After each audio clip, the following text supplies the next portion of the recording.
Yeah, like people need to know about that stuff. Like that's a so yeah, those tournaments are going on for today, tomorrow, and Sunday. So yeah, go check them out. Like I'm signed up for the Mm, Soul Calibur tournament tomorrow, so I'm gonna be doing that. mm.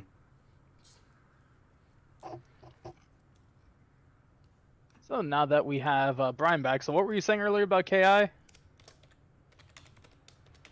I'm sorry. Yeah. Yeah. What I was saying earlier about KI is I'm really happy for that community because they've been probably one of the most like united communities Oh as yeah, far as long Mm. term and really pushing people to play that game. And I think that they're one of the best united communities. And I was talking also about the MK11 community. How they complained about it not being at at EVO as far as the main stage. Now that they got it at EVO, even though it's online, I mean, they should blow away being a current game the numbers as far as entrance. I mean, I heard people saying that you should get 3,000. I think they should get way more than 3,000 people. I think that's a disappointment, to be honest. That it's online and you don't have to travel this year. yeah, That game is only a year old, and I think that they Yeah, should be the game by far with new content coming out just this week, and they continue to release new characters. There's no reason that they shouldn't get at least 5,000 participants or more, or have to shut out for logistic reasons because it's online. They should have to close the registration, I think, for that game. Because that Which game is brand new. They should really get a lot of participants. wow, has it only been which game? Well, MK11. has it really only been a year? Oh yeah, yeah. Yeah, it came out April of 2020 or April 2019. Wow, okay.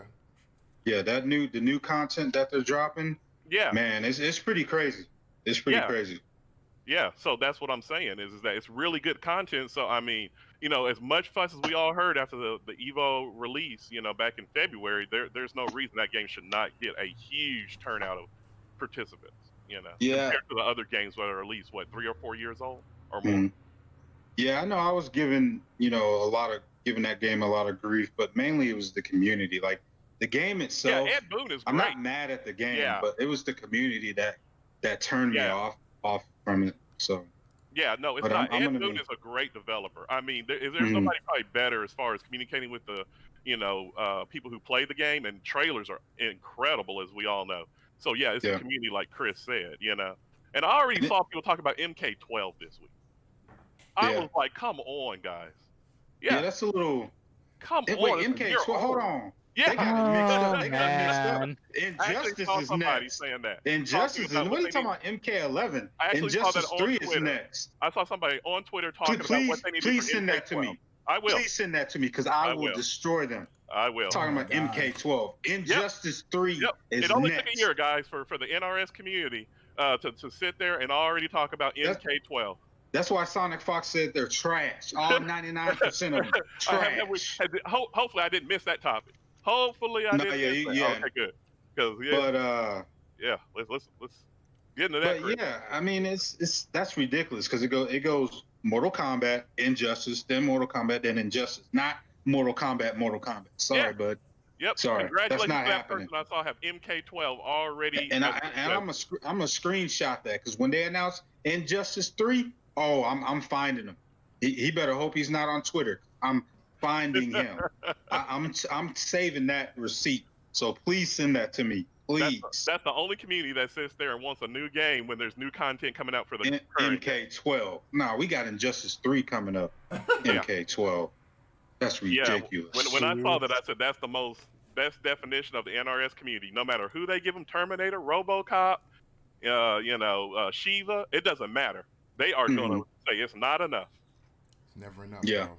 Oh, so Yeah. Fight Sessions just put Oh, the links to the tournaments in the chat right now. So if you're interested, yo, go ahead and sign up right now, man. Yeah, Fight Session really good. okay. news, Appreciate man. it, bro. They really have a lot Appreciate of it. good tournaments, especially with the esports con coming up. Yo, So I I didn't. appreciate them always supporting us. I just clicked on a Mhm. tournament thing a little while ago. Apparently, they're doing a Guilty Gear tournament. Damn, son. Like, yeah, Guilty Gear Zerd. We got Killer Instinct. Well, that's May 22nd. Tekken 7 PC South on May 24th.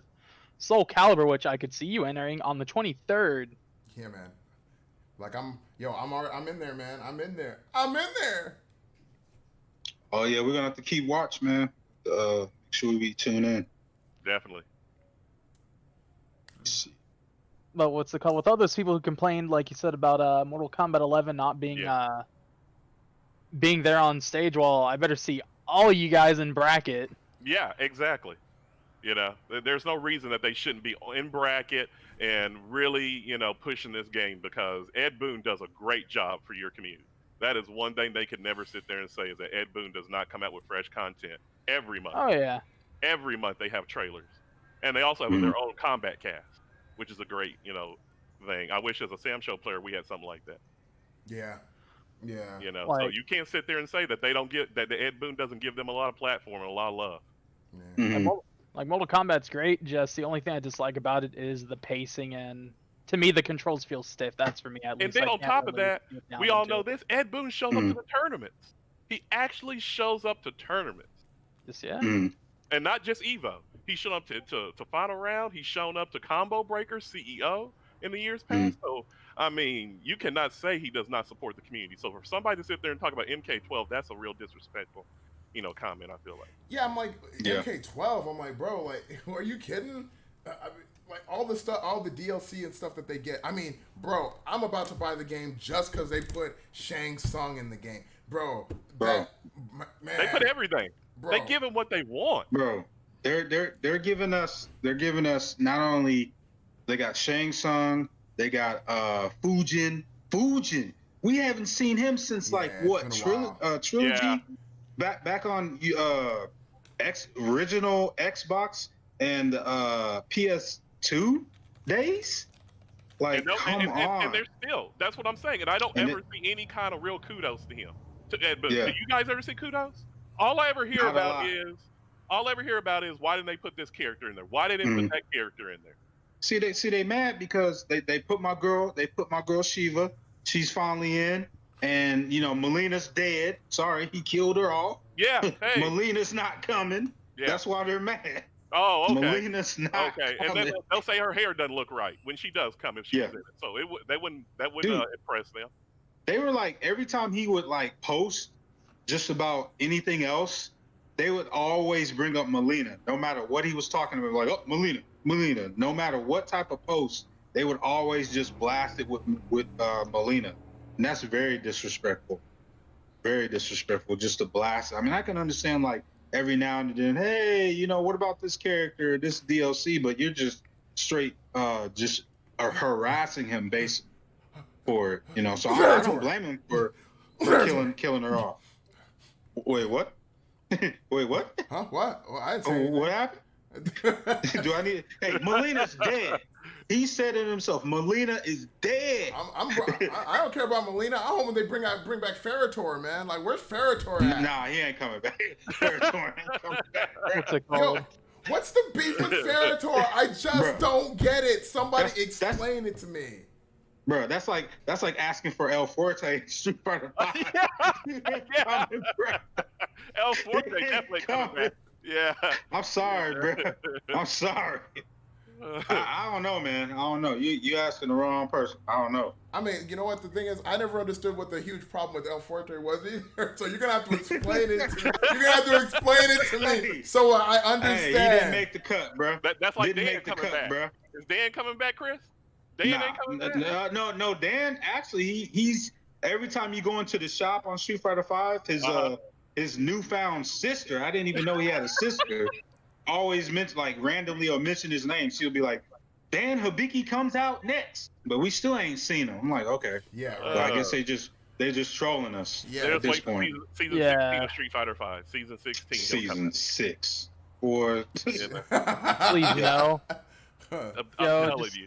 Just pull they the already plug. announced that they're gonna be no Street Fighter 6. So if plug? you're looking for it, you're definitely. They've already said, no, we're not thinking about no Street Fighter 6. No, man, we ain't talking about no bum. We ain't talking about no bums and no pink. No pink geese. We're talking about Ferritor right now. We're talking about Ferritor. There's Ferritor. Hold on. Don't. Hey, Dan has paid his dues. Hold on now. Dan can be cold. Dan is kind of cold. Hey, we can bust out Street Fighter 4. Canonically, I can tell you that. We can bust out Street Fighter 4. You got Street Fighter 4? You got Street Fighter 4? I do have Street Fighter 4. Let's go. I do have Street Fighter 4. I'm just telling you. I'm just telling you. Dan, but Ferritor, Hey, how can you compare Ferritor to Dan? How Dan dare is you? a household name. Dan is a household name. So what? Ain't nobody remember Ferritor. Yeah. Nobody remember Ferritor. That doesn't mean anything. Ferritor's still a better character than Dan was, and the entire time he's been on Street Fighter. Are you kidding? We need to just go ahead put Evan with the Molina group. he with the Ferritor group. Oh Shit. man! You put the character in the game for one game, and it's like, we're not gonna bring him back for the next game. Ed Boon, What? can you get a meeting with Evan? Ed Boon, He was one too meeting, new, right, man. Evan? One meeting with Ed Boon, right, Evan? Yeah, Just man, one meeting. meeting. You know, well, what you about to say, Chris? What else you got to say, man? No, I was just saying he was too new, just like my boy Hakan in Street Fighter 4. He didn't make it in Street That's Fighter. what I'm saying, though. Why are you putting characters in the He was game you're not fine. gonna bring back, though? He was fine. And I said, thought well, he that was was a nice perfect. one-off Like- character. You know what I'm saying? Hey, Bro, it'd have been like if I you mean, put like Ryuji Yamazaki. If you put Ryuji Yamazaki in the game one time, it's a character like, oh man, this character's so badass. He's so cool. And we're not gonna put him in the next game. It's like, why? Hey. What? Why? Oh, I mean, hey, what's the point? he was on that stage like American Idol. Hey, dog, it's a no for me, man. Get out of here, It's a hard man. no. It's gonna be a hard no for me, dog. It's gonna be Yeah, get out of here. I'm just saying. I'm sorry, dog. Sorry, dog. I'm just saying, man, you make up a cool character, you put him in the game, people like the character, Yeah. and they're just They like, never put him back. I we're know. not going to bring him back. Yeah. Well, it's not like the character Yeah. just materialized out of thin air. You had to make that character. It's like when, it's like, I don't know, man, like, why? Just why? Like you're saying, Hakan was a cool character, you know, generally speaking. Like, you know, Hakan was cool. Yeah. Like they had what's called like El Fuerte was a pretty cool character. He was weird as hell, but he was a cool character. And it's like, Yeah, he was a cool character. and we're not gonna He bring really him was. back. It's, oh man, I just don't. Me personally, I'm not a fan of having new characters and having somebody come into the game. Because you gotta understand, there are people who come into games as new people who come into a game. Because I played Mortal Kombat before, but I hadn't played Mortal Kombat in a hot minute. I think Mortal Kombat 9 was the first Mortal Kombat I played in a while, and I thought it was okay. You know, and then Mortal Kombat 10, MK10 came out, and I'm like, all right, well, who's in this game that I'm going to like? You know, and I'm like, okay, Aaron Black seems cool, but, you know, he's all right. And then I played Ferritor, and I'm like, oh, this is the character that keeps me invested in the game. I'm invested in the game now because of this character. Then, next game, oh, there's no Ferritor? You just took out the reason I was invested in the last game. Why am I going to play this game? You know what I mean? When you took out the reason for my investment, I don't feel a reason to buy this game. You didn't bring back the character that I played in the last game. But of course, you got Liu Kang, you got Sub-Zero, you got Scorpion. All cool characters. I'm not saying they're not cool characters. They deserve to be in the game. Let's be honest. All those characters deserve to be in the game. Raiden, all of them deserve to be in the game. Right. But for people who come in as new people and they have characters that they are invested, like, oh, this character's awesome. Oh man, I can't wait till the next game to see what they do with them the next game. And then they're like, oh wait, where are they at? Oh, well, they're not in the game. Why? Nah, no good reason. They're just not in the game. You know? And then this You know what, Evan, you make a really good point. I want to speak on that. Is that I don't think that the fighting game community, as far as some developers, what Evan just said, they don't do a good job of that, of keeping characters that bring in new people. That's a really good point Evan just made. They don't do a good job because you might just have a character, like Evan said, that you fall in love with, and that's the character that's for you. And then those people don't even play Mortal Kombat, the new one, or whatever. And I noticed that with fighting games. Instead of having all the characters from all the other games, they pit one character against another. And then it becomes a drama on social media about what character should be in versus another character. Yeah. When both characters have followers. Why not just put both characters in? Even Melina. I know it's become a meme and trolling and all that, but I think that it should be in. Yeah. You know? Because there are people that play that. You're just losing out on fans of the game. Yeah. You know, and you shouldn't listen to the community all the time. Yeah. You know, And on that's that note, why games like League of Legends does so well, because they keep the characters through the whole game. So you don't have to pick what character is good, what character is not. It's not about tier lists. Tier lists are for us. Yeah. But as far as the developer and all that, you should be putting characters in regardless of how godlike they are, S tier, B tier, C tier. It shouldn't matter. Yeah. And I just wanted to say that, Evan. No, I agree with you. Yeah, I got. Oh, go ahead, Chris. What you about to say? No, I just had 2 points. Like, like from just like when they do like trailers, like at EVO, for example, when they do character reveal trailers, especially for like Street Fighter V, multiple times when they announce a certain character, and they know like a person that played that character in the previous game, they'll pan. Somebody is recording or whoever's recording, they will pan to that person because they know what's coming, and Yeah. they see that huge reaction, and then they're like, "Oh man, I can finally play this game because my character's in the game." Yeah. And that's just so like just monumental because it's like, man, they've been waiting this whole time to play one of their favorite games, but they've just been waiting for their character to be in the game. Yeah, exactly. And I just don't think that, I don't think that companies look at that. No, they don't. They hold it over people's heads. They hold it over the players' heads that certain characters are not in the game. Yeah. Yeah. And then going back to Mortal Kombat, speaking, about your character, it's like Mortal Kombat is overdue for a trilogy game, because the first trilogy, they brought everybody back. The trilogy that they put out, it was like Mortal Kombat trilogy was on like the generation with the original Xbox and PS2. They brought everybody back. They've only done 2 trilogies. So they're overdue for another trilogy game where every character comes back. Like, I remember when the original trilogy came out, I had it for Sega Saturn. It was so crazy getting this to play all the bosses, let alone all the characters that have been previously released. Yeah. And then they did it again. And not every single character made it, but mostly every character made it that was in the main series. Yeah. And that was just insane that they did that. Yeah. And I think Mortal Kombat needs to get back to doing that. Yeah. I mean, every couple of years, it's like, oh, Mortal Kombat trilogy. Here's all the characters. Enjoy it. But the thing is, like, you're right about that. And the thing is, like, let's be honest, especially in considering it's this game, the way that they've written this game, this could be that game. Because, I mean, let's face it, no doubt. all these characters that have been dead before, they brought them all back. Like, this is a game that is not... that like is completely cast off the constraints of being like, okay, well, we're at this point in the canon and these people are dead and these people are alive, so you can only use these characters. Then, the minute they started using time travel, that was all out the window. It's done. That's all done with. Like, you can bring back whatever character you want, dead, alive, in between, it doesn't matter. You can bring back all of them. All of them can be brought back, and you can have the whole roster, technically the whole roster, in the game at the same time. This could be that trilogy game.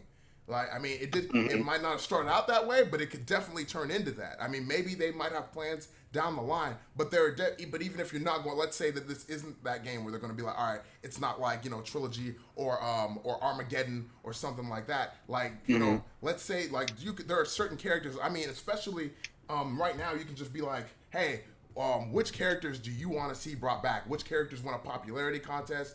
Stuff like that. I mean, let's face it. People don't really know what they want, but you have like you have an idea of which characters are a little bit more popular than others and stuff like that, and you can figure out where to focus your attention. I want to address this statement that Octavian just made. He said it's a tough balance to make new characters when you know for sure you can keep the old ones and keep your main fan base happy. I agree they should take the chance at change, but it's like wrestling. Why develop someone new when I can send in the Undertaker? Facts. Very true. Yeah, that is true. But you have to realize there's always a new generation coming up. No matter what, there's always new people that didn't know about Mortal Kombat 2 or 1 or whatever. So you always have a new fan base that you can develop with new characters. Yeah. There's always somebody that's 10 years old, 15 years old, 9 years old that doesn't know about the past. So you can always develop a new generation of fans with new characters. That's something that I think developers need to keep in mind. Yeah, you please the veterans of your particular game, and then you create new characters to bring in new people, because over time, if you just please the veterans, you're gonna have a super turbo on your hands. Yeah, it's gonna be the old uncles. Yeah, the old people. The old guys, old school heads that are still playing Super Turbo, and they never move on from that game. So you definitely don't want to get into that scenario. Like I said, man, pull the plug, bro. Ooh, shots fired. Yeah. Shots fired. Pull the plug, man. But yeah. No, you're right. You're right, though, Chris. Mhm. It's like you got to always remember there's somebody coming, and also you cannot just pay attention to social media. Yeah. I think that's some developers are paying attention to too much now. Is just what character is talked about on social media, or who the top players in the competitive scene. What characters do they like and stuff? It's not just about that. Some people just want to play casually. Yeah. You know, you've got to take in every aspect of a community, not just the competitive scene. And I think that's something that developers need to really keep in mind. It's not just about the EVO releases or what you do at E3. You know, it's about making a well-balanced game and making sure that you bring in new people. You always need fresh blood because, like you said, you're just gonna be just with the old uncles and there's people that just always talk about the good old days and it never does move on. You know, Right. it never does move on. Yeah. You know, and that's something that Yeah. that Mortal Kombat needs to understand because, like I said, heard somebody talking about MK12. That's a perfect example. They can never be satisfied. So if you don't bring in new fans, you're always gonna have somebody looking forward to the next game. Yeah. And when the next Mhm. game comes, they're not satisfied either. Yep. It doesn't matter Yeah. what you do. Some people can never be satisfied. Yeah. Mhm. I mean, like the thing I want to like see. I want to take it back to like the end of that statement when they're talking about like why develop someone new when I can send in the Undertaker. You know, because it's like Mhm. yeah, you're right. Like you have like all these like you're trying to. You know, you have all the veteran players. You're catering to the veteran players, but yeah, there are new people coming in because eventually, I mean, one day, and I know people don't want to think about this, but one day, people aren't going to know who the hell the Undertaker is. They're not going to know. Like, That's a good point. They're That's a really good point. There are Yep. wrestling fans who aren't going to know who the Undertaker is. They're not going to know who The Rock is. They're not going to know who John Cena is. They're definitely not going to know who Ric Flair is. They're not like, you know what I mean? They're not going to know Randy Savage, Hulk Hogan. You know, they're not going to know any of the older wrestlers. They'll never have heard of them. You know, they're like the Big Boss Man, you know, like the what's called Legion of Doom. All these older wrestlers that nobody, like newer wrestler fans, will never have heard of and will never see wrestle ever unless they go to like YouTube or something like that. You know, like they'll never have seen them. And it'll be like, oh well, whatever, man. Who's that? I mean, like, so yeah, you're right. You gotta start like cater. I hate to say it, but I mean, like, you shouldn't like just say, all right, forget about the veteran people. But at the same time, you still gotta cater to your newer people. You gotta start pushing the newer people, so it'll be like, oh yeah, that's somebody I came in. Like I said, a wrestler that you get invested in. Wrestlers that you're getting invested, characters that you're getting invested in. They're not only just invested in like, oh man, I like the way they wrestle, or you know, I like their intro theme, but like in their storylines, like because let's face it, like people like refuse to realize this, but like wrestling, okay, the outcomes to each match are predetermined, yes, but the stuff that they're doing is not fake, man. That stuff is like, you know, that is real stunt work stuff, man. That is not like, oh man, like they're not playing patty cake, bro. Like this is stuff that people can get hurt doing. You know, it's it's like and die for. Yeah, and There's die the from. funny. Yeah. yeah, Right. exactly. Like there are people who get really hurt and, like you said, die from this stuff.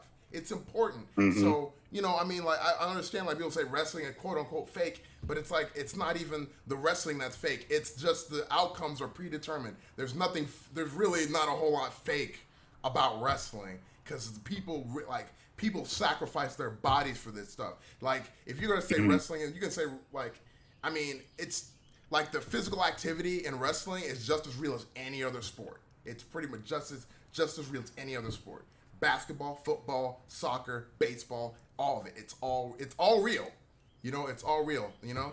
And it's just like, man, like you gotta give respect for that and like start especially respecting the younger people, not just the younger fans, but the younger wrestlers coming in who are trying to like make their mark and like make their own storylines, because that's what it is. In addition to that, it's not just the fact that they gotta go out there and perform physically, but you gotta be able to perform as an actor. Like you gotta be able to go out there and sell, not only like sell the moves, you gotta be able to sell yourself in the ring, outside the ring, coming down the ramp, you know, after the match is over, when they're doing interviews, even people who don't even wrestle, the commentators, they gotta sell it. Like, yeah, remember when Taz used to wrestle? Taz had to sell himself in and out of the ring, then he has to sell the match as a commentator. Like, it's all interconnected, and it's a big deal, man. So, you know, like I was saying, you gotta put effort into like selling everybody, and like especially the new people. More new people come in, you gotta like make it so people come in, they see somebody who they're invested in, and that person needs to be around for a little bit, I think. You know, you can't just like sideline people, sideline characters, just like in fighting games. You can't just sideline people like when they like, right, one game later, not even like two or three games later, one game later, you have characters that are like completely sidelined. And like I said, in Mortal Kombat, and this one specifically, there's no excuse. Because you just brought back Shang Tsung, you got Shang Tsung, you got Shiva, you got Fujin, you brought back Liu Kang, he was dead. You know, Kung Lao, he was dead. You know, like you got all these dead characters coming back to the series. Canon doesn't mean anything in this game. In this game, it means absolutely nothing. And you put RoboCop and Terminator in. Come on, man, just put the characters in. I wouldn't say it means nothing, but. It's they really mess with it. I'll give them that, but they still keep some canon stuff in there. They just kind of tweak it a lot. They really mess with it. Man. What I wouldn't say it's zero. About that is, but RoboCop and Terminator, I gotta agree with Evan on this. RoboCop and Terminator are for the casuals. Let's really be honest. That is payola. You know, we're in an age now where it's all about the splash and all of that. Not that I don't like it. I like RoboCop. Yeah. But you got to realize that he does not have a legacy with Mortal Kombat. Terminator doesn't have a legacy with Mortal Kombat. So those type of characters, that is for the people that are like casuals to pick up. So I understand Evan when you're saying that. Yeah, it's fan service. Exactly. But, because let's be honest. Would RoboCop and Terminator be in this game if it wasn't for social media? Think about it for a second. I mean, I know you're right. Let's be honest. It would be harder to get stuff done if it wasn't for social media. Exactly. That's the point I'm making. That's the point I'm making is that social media drives so much of the decisions that these developers make now.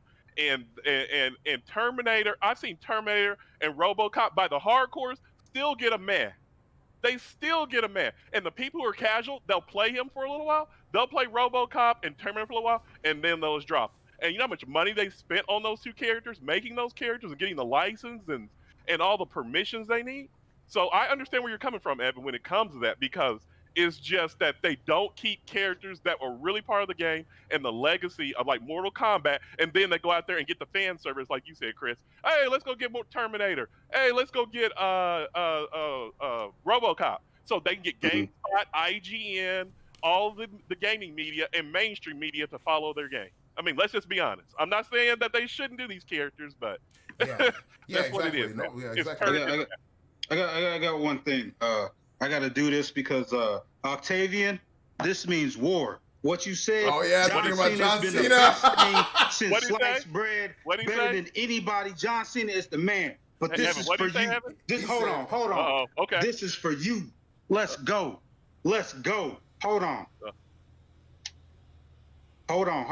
He said that John Cena is the trashiest dude to lace up a pair of boots.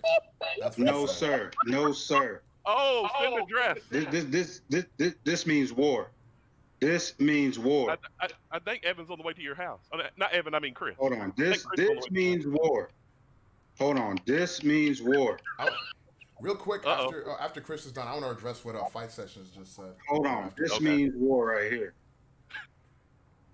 I need to do this. We are renegades. This means war.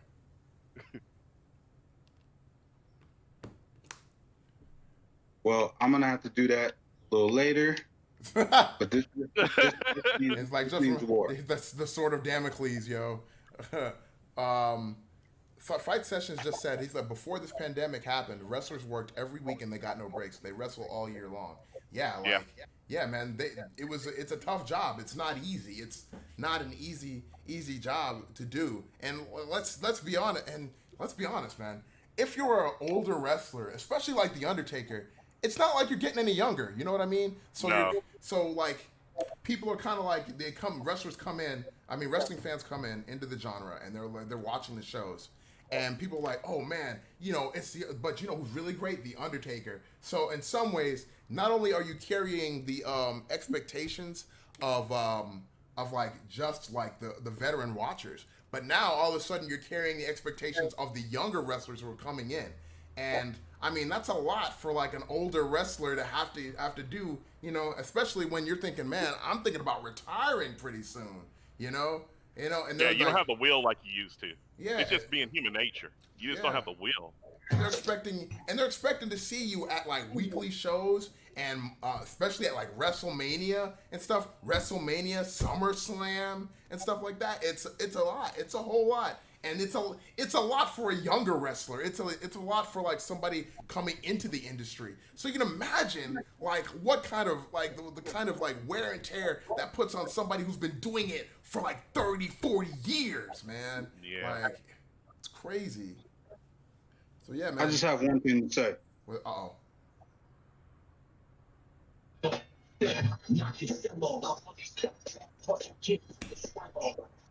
This man. Hey, hold on. You can't see me. Let me do this right. I just have one thing to say to Evan, to Octavian. One thing to say. This is all I have to say, Octavian. You tripping on that, and this means Ward calling you out. The next latest WWF fighting game is me and you, one-on-one. Oh my gosh. You just started a war. World War 3000, Octavian. Why did you do it? You were my boy. But now you're the enemy now. You done mess with my boy John Cena. It's on. It's going to be like LL Cool J and Cannabis. Bro, it's going to be on. Let's go. You can't see us, Octavian. Oh my God. Even with a lens that can see all the way to Mars, you still can't see us. Let's go. Let's go, baby. Let's go. That's all I got to say. All right, Octavian. Bring your brass knuckles. They're legal now, so you can. Yeah, Oh, really? exactly. Octavian, Yeah. You're in luck. You're in luck. Bring your brass knuckles and your spike bat. Chris is coming for you. Well, Bring your fingerless biker gloves also while you're at it. well, Chris, you can bring a sword because legally in Texas you can't haul around a sword. Fun Dang. fact. Oh, man. Those weirdos. Brian's helping you out, Octavian. You can't say Brian's not helping you out. Both Brians are trying to help you out right Hey, now. look, if we're not about to have a real life Samurai Showdown adaptation, I'm gonna be pissed off. Ooh. Hey, yeah, bring You guys it. better deliver. I know Chris is gonna bring it. Octavian, are you gonna bring it? Yeah. Are you gonna bring it, Octavian? I don't bring Chris. Hey, I'm sorry, man. I didn't know you See what liked he just garbage. said? What do you say? What do you say? Oh, yeah? He said, and I Oh, yeah? quote, "I'm sorry, man. I didn't know you like garbage. It be your own people, boy." Hey, bro. Whatever character you use, bro, I'm going to be all... Hey, the whole squad. Oh, The Undertaker, Hollywood Hogan, it don't matter. Anybody you pick in the latest WW game, wait a minute. we can sit down, we can pick it, we can stream it, we're gonna set it all the way up. John Cena gonna beat any character you choose, bruh. But I ain't mean, even like, picking nobody else. but I'm not listen, picking. I'm Jonas locked in. Brasco is saying, I will say this: Cena is mid-tier at best in King of Fighters All-Star. So I mean, he says mid-tier at best. Hey. So I don't know. Hey. That sounds like the narrative supports what Octavian is saying. I mean, right now. that's a whole different game. I still gotta check it out. But hey, any major wrestling game that's out, we can pick the system. We can stream it. Hey, it's on. It's on, bruh. Fight it's Session on. says it sounds like we need It's to set all this good. up. Yeah. Yes, it's on. It's on. I gotta come out of retirement now. Oh. More of my people gonna be like, oh man, who done set you off in wrestling again? He back now. He back. Boy, they tried to do it with me in Fight Night. Boy, they set me off in Fight Night. I had to retire because they didn't want it in Fight Night. Now I gotta get back into wrestling. Bro, I was done with those games. I was done. Oh man. Oh, Octavian. man. I hope you got your living will and testament. Boy. I'm Gotta telling you. get my championship belts out the storage now. Oh, God, man. please. Oh my Boy. goodness. Whew. It's been nice knowing you, Octavian. Somebody should have told him. Somebody should have told him. Oh But hey, let's keep it moving. Let's keep it moving. All right. Yeah. So like let's say on the topic, like going back to Mortal Kombat, let's talk about Sonic Fox's comments regarding the NetherRealm Studios community. Ooh, Brian, you want this or? Yeah. You want me to take this first? Or you, whoever. Yeah. Oh, okay. Yeah. Basically, Sonic Fox said that the NRS community is trash and that they are not leveling up and getting better at their games, MK and Injustice, and that he goes to other communities in order to get better and level up. I just want to get a round of applause to Sonic Fox for saying this because this is the absolute truth.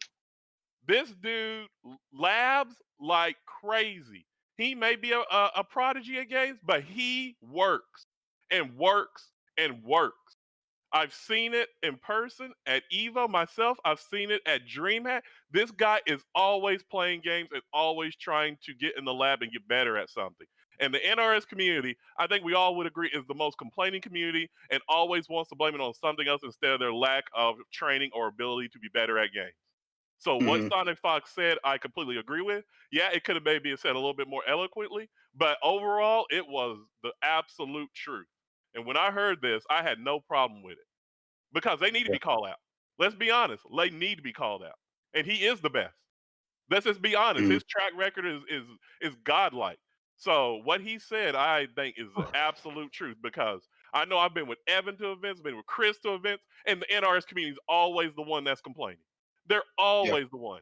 I've seen it locally at the esports stadium that they've had Mortal Kombat. They've tried to push it when it came out, and people wouldn't show up. I've seen it at all different events. They they pushed Injustice hard, and they're always the one community who's complaining about their games instead of supporting their games. And I just think what Sonic Fox is the truth. I think it's the absolute truth. You know, I do not see them really trying to get better. I always see them having beef with each other. I always see them trying to get in the middle of some kind of drama between players. Me and Evan talked about Tweety a lot. We know the history of Tweety, you know, and his drama with Sonic Fox and all that. It's just always something.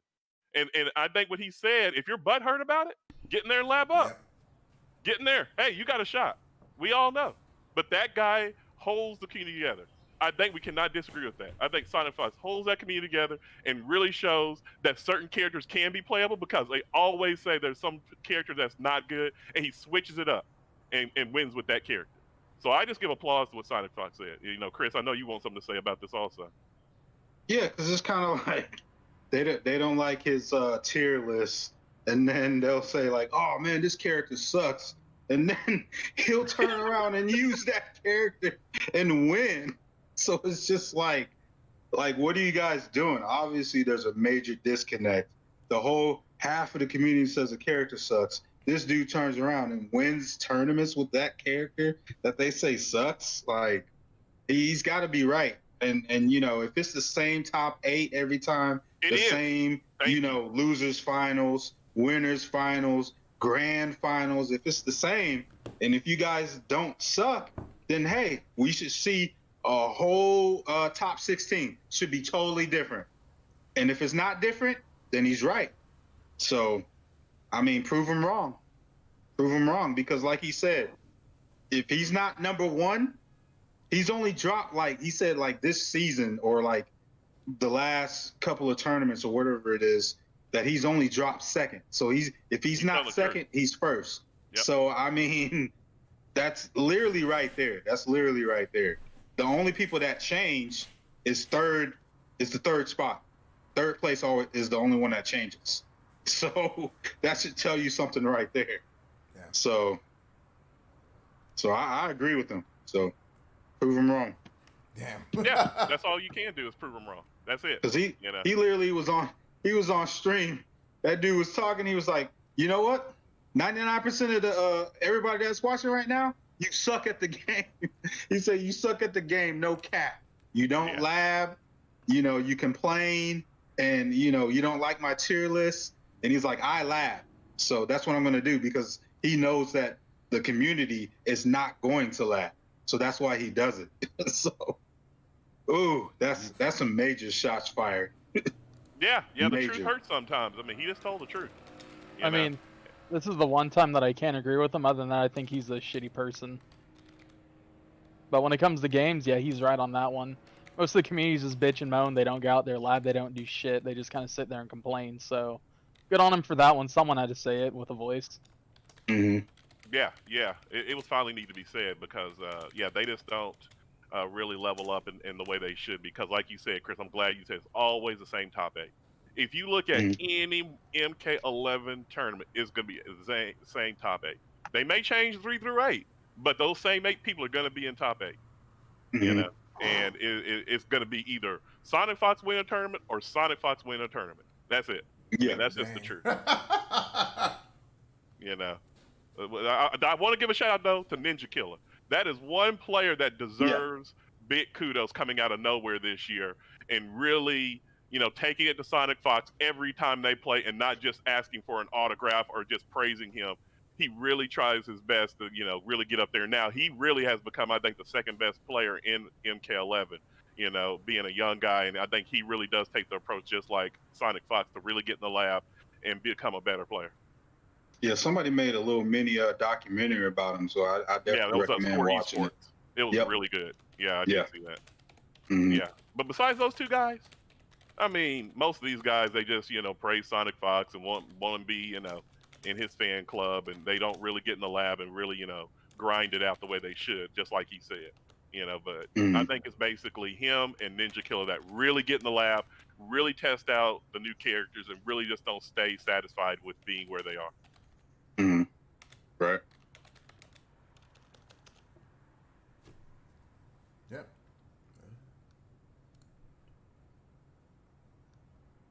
Good on them. Yeah, anything you got to say on that, Evan? I mean, to be honest, man, like I kind of agree with him. I mean, in some ways, because I think in order to really be good at a game, you have to put a little bit more effort into it than you normally would. I mean, like I was saying earlier, I don't really like delving that far into games. I don't really like playing in training mode that often. I don't really lab that often, but. I tell you what, like I said before, recently, like in Blaze Blue Tag Battle, I was kind of like, oh, okay, well, now I can do this, I can do this. What do I do when this person does this? Especially against, like, my buddy plays, Batista, and I think he started playing Yuzuriha, like, a little while ago. So, he has that combo going on, and his Batista, he's all, like, it's annoying because, like, it feels like you can't really jump all the time because Batista comes out and does that laser beam that kind of shuts you out of the air. And Yuzuriha, she just has she has a sword, but she can basically slash you from full screen. Like, it doesn't matter where you're standing. She just does her move and you get hit anyway. So, after a while, you have to go and you have them do that move over and over again. You're like, oh, okay, well, I guess I just know, if Batista's not on screen, then I can't really jump that often. But then I started playing with, Hazama a little bit more. And then I realized that, Hazama has a chain, man. So if they're on the other side of the screen and they're trying to do something, if you time it right, your chain becomes basically like, oh, are they blocking? I'm testing to see whether they're blocking now. So I throw out the chain. Oh, are they blocking? Oh, yeah, all right, that's cool. Oh, are they blocking this time? Nah, all right, cool. I'm over here. Oh, I'm cool over here on the other side of the screen. But then it'd be like, oh, were they blocking this time? No. Oh, here I come. So, yeah, man. Right. I've learned a lot, man. I've learned a lot by just sitting down and mostly just being cool about just kind of. I think the deal is you can't take it too seriously. I think when you're trying to lab, I mean, you should be taking it seriously on some level, but you shouldn't be letting yourself get stressed out. If you feel like that you're not quite getting something, take a break, do something else. I think a lot of people get too stressed out while labbing because they feel like they're not getting it. But the thing is, you're not going to get it immediately anyway. You shouldn't have expected to get it right when you started, because you're not Sonic Fox. You're not Sonic Fox. Like, let's be honest. And even then, who's to say that he gets it immediately when he does it anyway? You know what I'm saying? Like, I don't think. I mean, not that I remember, but if I can't remember, I don't remember him ever saying that. Oh yeah, I just get things in like the first like 5 minutes of playing or anything like that. You know, and I think that's a. I don't think that would be a good message to send to people anyway. Even if you did do that, I think like the idea is to like let people know, hey, you gotta practice, man. You gotta practice. Like if you suck at the game, you gotta practice. Go find somebody who's better than you. Ask them. Go find somebody who's better than you that plays the character you play.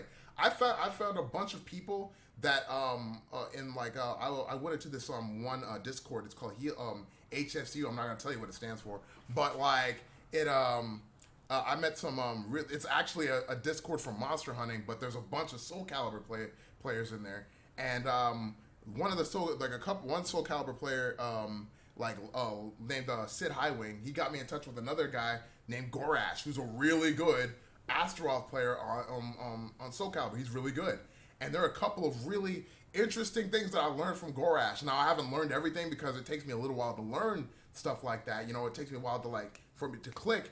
But one particular thing is like on like medium, slightly higher walls, like if like you wall splat somebody and you want to go for a ring out, there's a move that you can do, and Astaroth will just be like, whoop, and just toss them over the wall right after they're wall splatted. As soon as you see that yellow lightning on their body and you do that move, they're right over the wall. And I couldn't believe it. I was like, dude, there's no way that move rings out like that. And it's like, and he did it. I'm like, oh my God, that move rings out like that. It looks goofy as hell. I mean, it looks goofy as hell, but it rings out. It's basically like you bring them up like you're like if you're carrying somebody, you just go like, and you just toss them over the edge.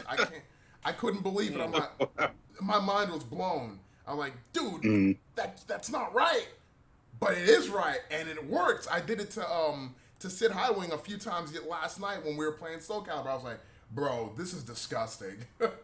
But yeah, like you gotta. I mean, if you want to be good, you can't be. I mean, if the community for Mortal Kombat, they want to be mad, then they can't be mad at Sonic Fox for pointing out the stuff that they already knew.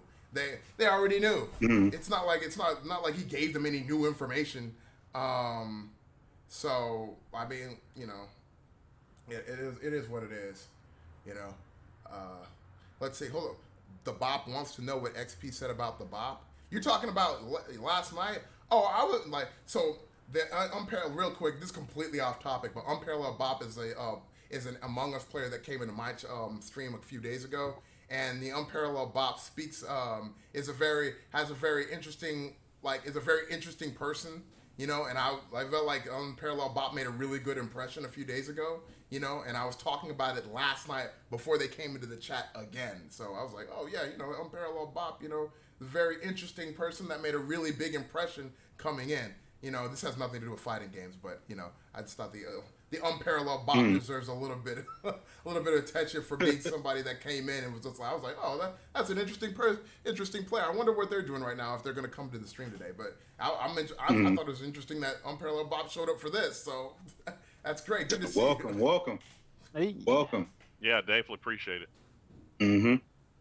So, but yeah, yeah, man. I don't think I can't be mad at Sonic Fox for saying that, man. It's just, I mean, I'm not gonna say that everybody sucks at the game. Like, I'm not gonna say that everybody sucks at the game, but I mean, definitely you need to find out what your learning style is. You need to know yourself well enough to know, how do I learn the game? Like, you need to put yourself in a position where you're like, do I learn the game better from training by myself in training mode, or do I learn better by talking to other people who know the game better than I do and being a sponge and just absorbing what they're telling me? Or do I learn better from just watching videos? Like, there was one of the moves that I learned that I use a lot is a thing with Astaroth where like he does it. It's a move where it's like up and like A+G, and he jumps forward. And if you're crouching, it's a grab. But if you're not crouching, he just basically jumps right in front of you. And the thing about that is that there's not a whole lot of time in between. Like, there's a very short window where you can attack him before he's able to do something again. So you gotta already know, okay, yeah, I have that time. But if you're kind of like, oh snap, Astaroth is in front of me, before you decide to do something, you're probably gonna get grabbed. And that's kind of what I'm counting on. So, you know, like, and that was something I saw in a video, and I practiced it, and people saw that and they were like, yo, like there were a few people that taught me Astaroth stuff that were kind of that taught me some stuff that were kind of like, yo, I'm gonna start using that now, like you know what I mean. So they're now not only am I learning from other people, but now people that are like on a higher level than me are learning stuff that I use like regularly, just like because like it was as part of a chain. Like this guy would be like, you jump forward, then you do this, then you do this, then you do this, and for me it's just like, yo, they're on the ground. And now I can jump forward, and if they're crouching when they get up, that's another grab. But if they're standing up, then chances are they're going to be like, oh, wait, he's in front of me now? And then I just grab him, or I do a bow bomb, or that's like he just kind of does like a little bear hug or whatever. But yeah, you know, I'm not going to go too far into it. But the thing I'm saying is like the more you learn, the more you're able to comprehend, and eventually people will start learning things from you. Even people who are better than you in some cases will be like, oh man, like that's something I need to start doing. Like the guy that taught me Miguel, like there were a couple things that I was doing that he was like, yo, I got to start adding that to my toolkit, you know? So, you know, the more you learn, the more you're able to like, you know, teach, not to inadvertently people start learning from you while you're learning from them. So, you know, it's all about exchange of knowledge and stuff. So, because like Sonic Fox doesn't know everything, you know, he doesn't. That's why he labs a lot. So exactly. So I mean, like, yeah, like, don't. And I would say, like, you know, basically, like, even though he said that, don't take that as a. I would say to everybody out there, don't take that as like as him like saying, oh well, you suck. There's nothing you're gonna be. No, it's like he's saying basically the way he said it, it's like you got to get in there and lab. You got to put in the effort to be better than you are right now, and just put in the effort. I mean, whether it's like I said, whichever method suits you the best, stick to that method and try other methods even, and see what works for you. The most important thing, if you want to get good, you're going to get good. I mean, and if you really want to get good, you'll find a way. You'll find a way. Some way, somehow, you're going to get better. So. Very true. Yeah, I definitely agree with what you said there. And also, I think Sonic Fox is talking to the people who want to be just as professionally competitive as he is. Yeah. You know, because you got to imagine how many times he hears people that are saying that, oh, I want to be on your level. Yeah. You know, and I want to be doing this full time. Yeah. And in order to do that full time, you got to put in the work. Like Evan said, you got to be labbing every day. You know, and you got to treat it as a profession. You know, you just can't be just doing it 3 days a week or 4 days a week and be like, I'm tired. You know, you really got to put that work in and know it, because I remember Justin Wong saying one time is that he said, you've got to be watching tournaments on the other side of the world while you're watching tournaments over in America, because they're learning some new tech over on the other side of the world that might not be in America. True. And that made a real imprint on me. You know, you got to be always on it. You don't know what the new tech is. There's something, you know, that was found out in the game that was brand new. So there's always varying degrees to when people are getting better. So to be the best, you've always got to have a very tight schedule and really be on it. Yeah, exactly. Right. You know. And whether there's a pandemic or not, let's be honest, you know, you still got to learn. Even though everything's online, it's still a competitive scene. EVO may be online, and some people are saying that shouldn't count. Yeah, it should count. They put the work in, right? I've heard people say that. You know, why shouldn't EVO online count? I don't understand that. You know, or any tournaments that are online. If you sign up for a tournament, whether it's in person or online, it should count the same. It should count the same, unless it's some extreme circumstances. There's no reason it shouldn't count. Yeah. Yeah, it's just fear of, you know, of someone who mostly plays offline getting beat by someone who mostly plays online, with the whole difference in online versus offline. And it just comes down to fear. So if that's the way they feel, then, you know, maybe they're not that good all around. You know, maybe you're just only good offline and you're not that great online. So maybe that's the thing. And they feel the same way with people who play online are not as good as offline. So it works both ways if that's the way you feel. So, and there's some people that are great online and offline. So, yeah, like me. Anytime there's a competition, you should want to win, right. Whether it's online or offline. Right. If you're trying to be the best, hey, it's just like being the best basketball player. Whether it's a pickup game or you're playing in the, you know, in the NBA Finals, you should want to be the best. Mhm. Octavian says, "You think Evo Online would count the same as in-person Evo?" It should. It won't, but it should. Yeah, it should. I mean, It should. I'm I sorry. mean, it.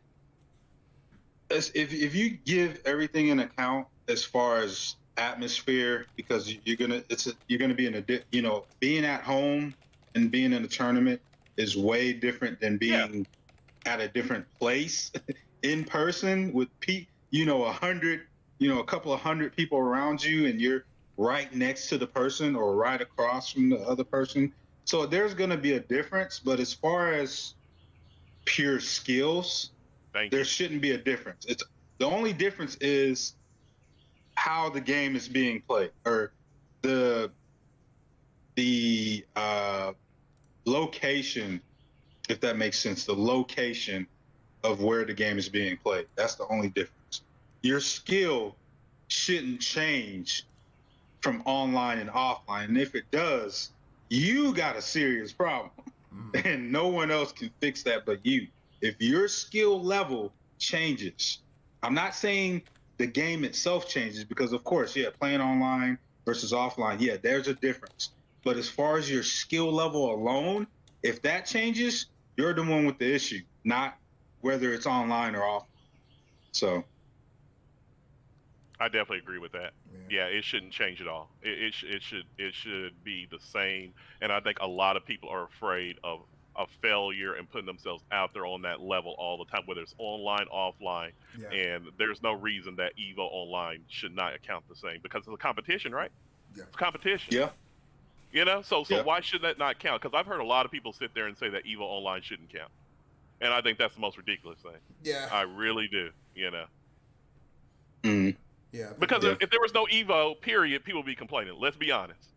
They would be complaining saying there's no Evo. So there's an Evo Online, pick up the sticks and go at it. That's the way I feel about it. Yeah. I think Yeah, it would be a long year if there was an Evo or some type of big event happening. It would be a long summer, a long rest of the year Exactly. So for there is the an Evo. FGC. So why aren't you Mm. training just like if you're going to Las Vegas for Evo? I think it should just count the same. I don't want to hear about being in your home versus being around 100 people. Yeah, that is a difference, but you still have to have the same focus and intensity, playing at home versus there, because the players are still going to bring it. We're still going to have people from around the world playing, from different characters to different styles and matchups. So you still need the same tech and the same matchup knowledge. Yeah, Mhm. I understand that, but like you said before, like you said last week, it's like Mhm. you can't account for like the conditions in every area. You know what I mean? Like, Yeah, that's true. Like Yeah, it's that's one thing that's out of control of the hands. I do agree with that. Yeah, some of that stuff is completely out of control of the players. So I mean, in a way, it kind of should count the same, but at the same time, I don't, and not in good conscience, I feel like you really say, oh well, it counts the exact same, because not everybody has the same kind of internet or whatever. I mean, even if Right. you do have good internet, there's no guarantee that the ping is going to be on point. Between one thing and the other. You know what I mean? Like between countries and stuff like that. I mean, I don't know, man. It all depends. It's all contingent upon like what the quality is of the connection between the two players, playing each other. And I'm not sure if you can. You can't account for that. There's no way to be like to 100% account for that, even on hardwired. Like there's somebody that I tried to play with in Soul Calibur, and actually, you know what, Soul Calibur's netcode can be okay sometimes, because I've played with this guy who's in I think he's in like, oh man, I think it's like in South Africa or something like that, and our netcode is okay, like the connection is okay, but I mean, what if it wasn't though?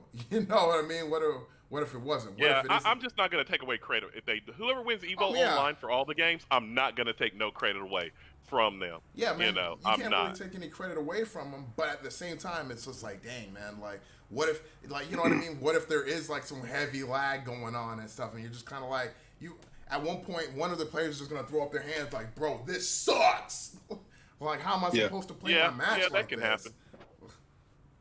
Let me answer the Bops, he had a couple of questions. Okay. Basically, what I was saying is that like your skill, like your fundamentals shouldn't just disappear if you have to play online versus offline. Like you shouldn't just forget, oh, I don't know what I'm doing. Like your skill should remain that at that level. Whatever level you're at, it shouldn't matter if you're offline and online as far as like you know how to play the game. You know how to do fundamentals and footsies and your gameplay of like your game plan of like you're gonna get the other person to do what you want them to do. Now, as far as the game itself, as far as how it works and functions, yeah, that's gonna be different.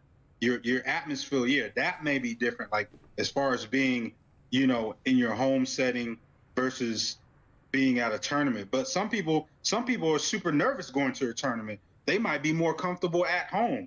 Yeah, and true. you know, if you're nervous at home, I don't know. Yeah, you're gonna have some nerves. You're gonna have normal general nerves because you're in a tournament. Right. But I think you would have less nerves from being in person on a big stage in front of hundreds to thousands of people that are there and the hundreds and thousands of people watching. So those nerves will probably be less in a home setting. But as far as your skills, and let me pause for a second. As far as like playing online versus offline, yeah, you're gonna have issues playing online. Like, yeah, Evan's right about that part. Like, yeah, you don't know what unforeseen circumstances that you're gonna run into. And don't forget, in person, there have been issues in person as well. That's not a, you know, in-person tournaments aren't always flawless either. So, you know, there's always, it's less rare, it's rare, it's more rare than online, but can't say there's no issues offline as well. And then going back to the skill set, like I said, if you have a certain skill set at in-person tournament, and then there all of a sudden now you're playing online, your skill shouldn't change. Your skill shouldn't change unless you haven't been playing. That's all that I'm saying. So I don't know if that makes sense. It does. No, it really does. It definitely does. It shouldn't, you know? And people have got to stop making excuses because I don't want to hear after EVO online people talking about, well, if I had played in person, this wouldn't have happened or that wouldn't have happened, and it become a big old issue, you know, instead of just giving kudos to people who showed up and performed. Well, I mean, like that's what's gonna happen, man. I mean, You're like right, that's guaranteed to happen whether we wanted to or not. Like somebody's gonna be like, well, if this was on offline, then you know, I mean, because let's be honest, like Chris is right. There are issues in person, offline. Like that is. Oh yeah. That is 100% true. It's there not are perfect a few, at all. It is rare, but it does happen. At the same time, though, when you think of online matches, I mean, my mind immediately thinks, man, there's gonna be problems. Like, you know what I mean? Like, as far as like offline is concerned, I'm kind of like, all right, we're going to a place, we're meeting in person, we're going to be sitting next to each other, we're going to play a match. But whenever I think of online, I'm like, oh man, there's going to be problems. Like, I mean, even somebody I've never played before, I'm like, oh damn, there might be some problems. I think of what all the stuff. Whenever I think of an online match, I think of immediately all the things that can go wrong. I think of, oh man, what if it's bad lag? And even if it's not bad lag, what about the delay? And even with the delay, what if we can't even connect in the first place? And you know, what if like when somebody's like controller disconnects? What if like somebody's mom comes in and says they have to go clean the garage? What if my mom comes in and says I gotta go clean the garage? What if my dad tells me, yo, I need you to go buy some vodka from the corner store? You know, what if there's a power outage? They were making fun of that. I think it was Sajam and James Chen. They were saying, yeah, you're gonna hear sirens and the dog barking and someone's little brother or sister coming in the room. What's going on? You're gonna hear everything. What are you playing? Yeah. And be like, lunch is ready, dinner's ready. Yeah, exactly, breakfast is ready. Bro. You're gonna hear everything. I think like that term right there, like besides the fact of me telling somebody welcome to the amazing entourage, that is the second most thing you hear in my streams. dinner's ready. That's like the second. That's like that's the second most thing you hear, and from 3 different voices. This is what it's like. All right, yeah, guys. It was like the amazing experience. Yes. You see me look. Yeah. Yes. Dinner's ready. Oh, okay. I'll be right back. Like Yeah. That's like the second most thing you hear on my streams. It's like oh man. Yeah. I'm just saying like there's a lot of problems. I'm not saying that it's like I said, like I'm not saying that it can't be done, because we all know it can be done. That's why they got these games in the first place. It's not like they just chose these randomly out of a hat. They didn't choose these. They chose them because they have good net play. But at the same time, man, like there's all these other now that we've gotten past net play, now there's all these other problems you got to worry about and blah, blah, blah. But yeah, man, I'm hoping that it goes well. I think this might be the time for Skullgirls to kind of get more of a spotlight than it has in the past, because let's face it, Skullgirls has gotten like not that much attention. Like Skullgirls got a lot of attention when it came out, but I don't know if they necessarily handled the attention that Skullgirls got appropriately when it first came out, especially with like the updates that came afterwards. My brother wasn't happy. My brother was hyped for the game, and then like the updates that came out, he was like, dude, this sucks. Like he wasn't happy with it. Especially with the new characters and stuff like that, like Big Band and stuff. Like he was like, nah. I think like now in this environment, especially with it being on the main stage at EVO Online, I think it's going to get some real attention. Them Fighting Herds, I've only heard about Them Fighting Herds, never played it. Going to get some more attention. Killer Instinct, good game. I just never. I was into it for a while, but I didn't have anybody to play with, so I was kind of like, whatever. And then like Mortal Kombat 11. I will play Mortal Kombat 11, but not because it's on main stage at EVO, but it's because they got my man from Mortal Kombat, the Mortal Kombat movie, to play Shang Tsung. That is it. That is the only reason. Yeah.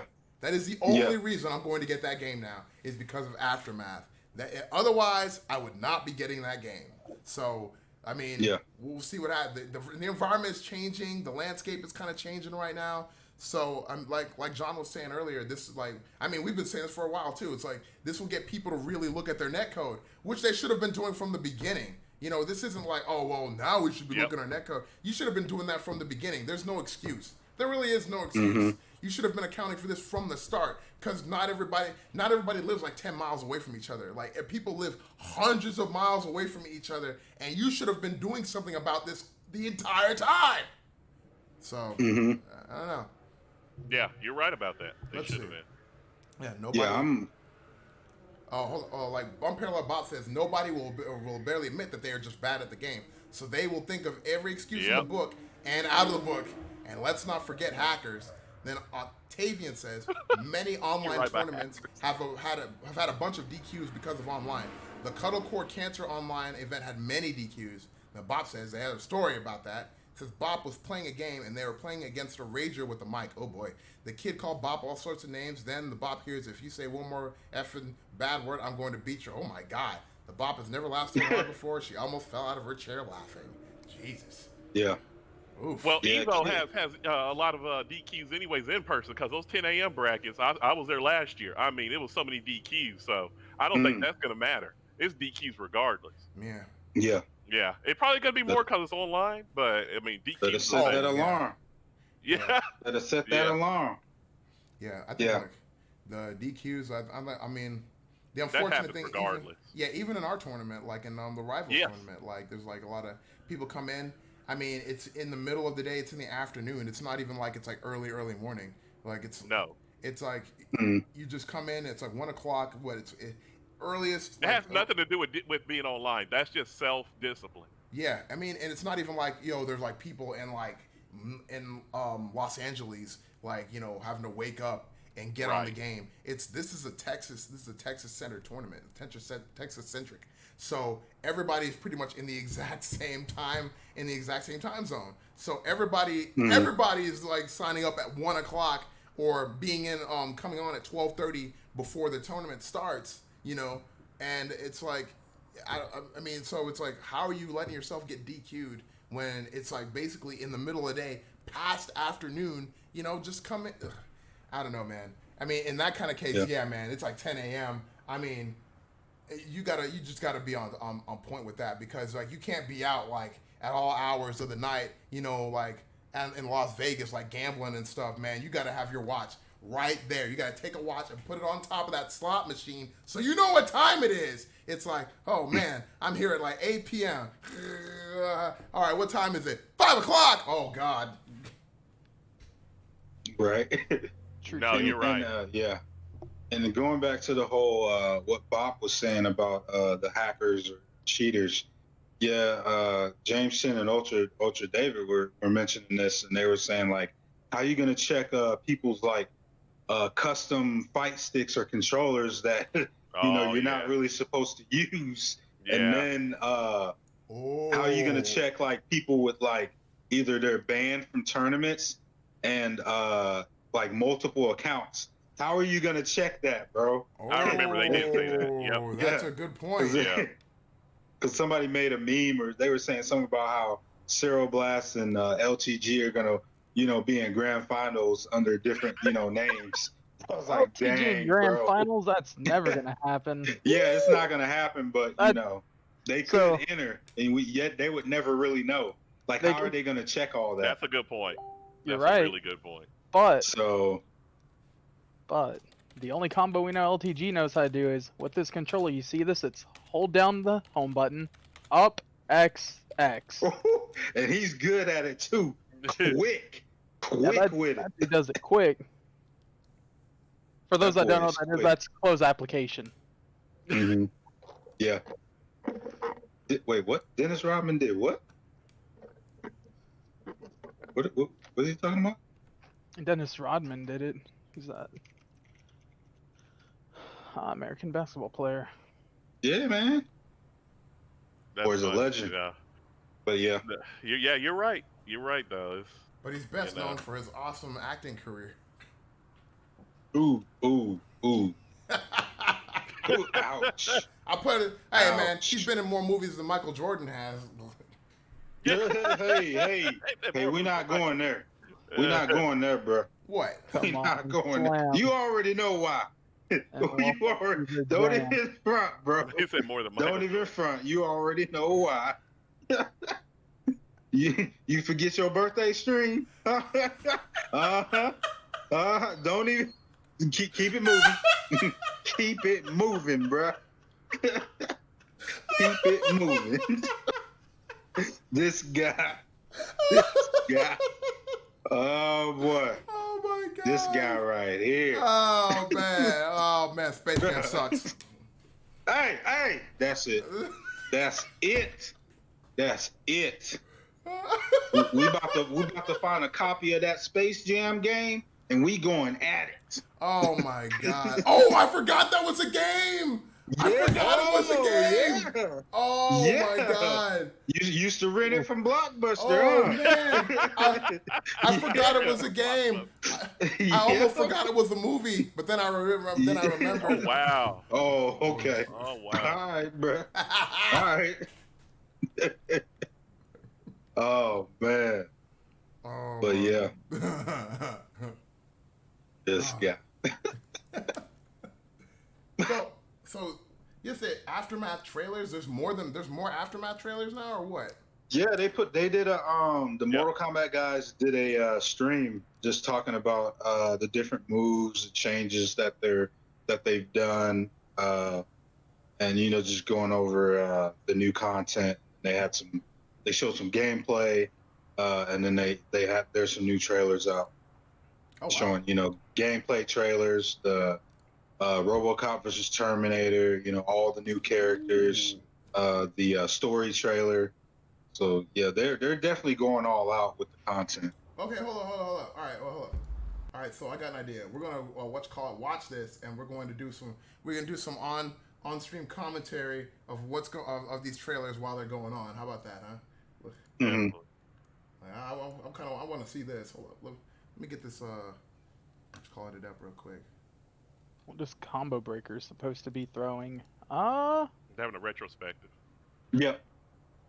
Yeah, they want people to talk about their favorite moments. Yep. Of various Combo Breaker tournaments.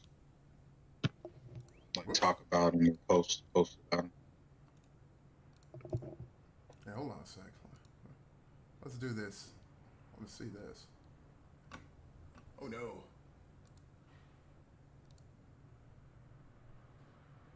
I'm trying to get this set up, man. You know how finicky whatchamacallit can be. Mm-hmm. Damn you, technology. I know, right? We love you, yet we hate you at the same time. Yep. All right, there we go. Man, it's There we go. Yeah, if you go to the Mortal Kombat channel, of course, I have all of it in there. Although, be careful, because for some There we reason, go. when I was trying to watch some of that stuff on YouTube, it was like blocking me from the content for some reason. YouTube can be finicky. All right. Boom. Here we go.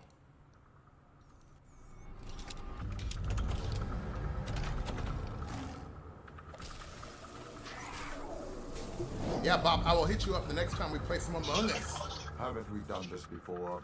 I have no record of a previous encounter. We have met. I am sure of it. Fight! Yeah, I like. The cool part about this,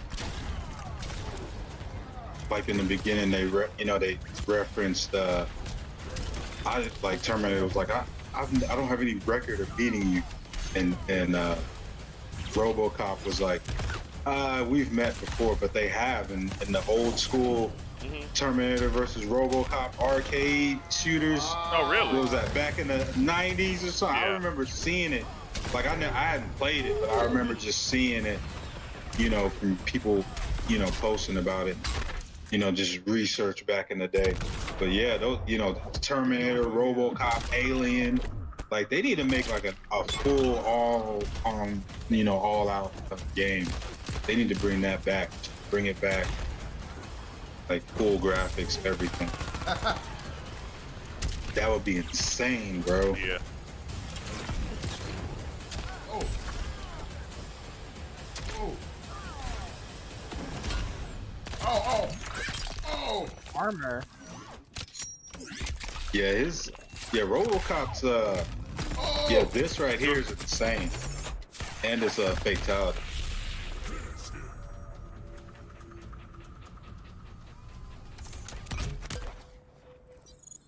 That's crazy. I just finished watching the movie a couple of days ago. Fatality. Yep. Oh my God. Oh man, Yeah. You are I thought I had his, they do such a good job. Yeah. oof. This is classic. That's classic right there from the movie. Yep. You are a machine. I identify This is some old right as here. human. Then you choose Oh no! domination. What is this? Fight! You choose domination. Oh.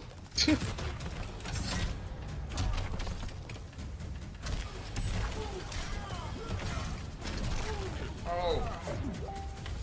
What's that?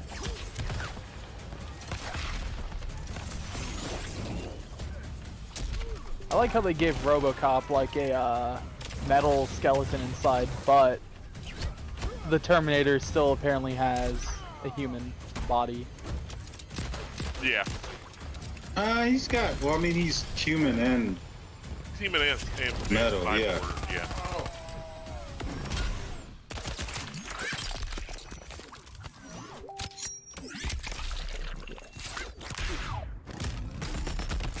Pistol whipping people. right. It looks very therapeutic.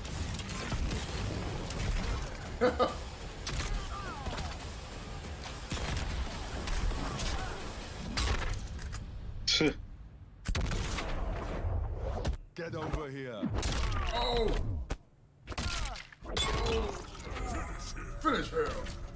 Uh-oh.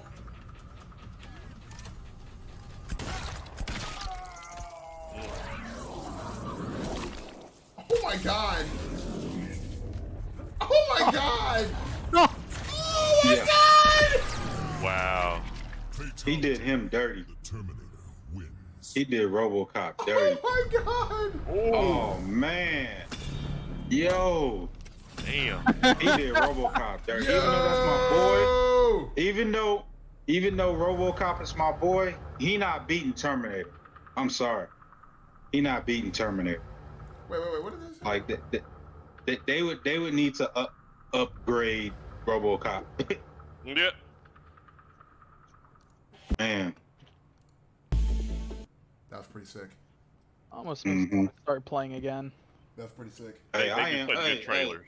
They do I great. can't wait because get back into it because my girl Shiva and the new story DLC. So yeah, Evan, Yeah. you gotta This get guy. it on. Come on, man. Xbox. Yeah, man. If it's on sale, man, we're good. Let's Yeah. see. The Bob loves her PC setup because really good. Hates it. $1,700 went out the window, and she's still setting it up. In the end, she'll end up spending $5,200. Damn you. Whoa! That's what do you make? What are you building? That's called $1,500. I know, right? I mean, 5,200. That's a lot.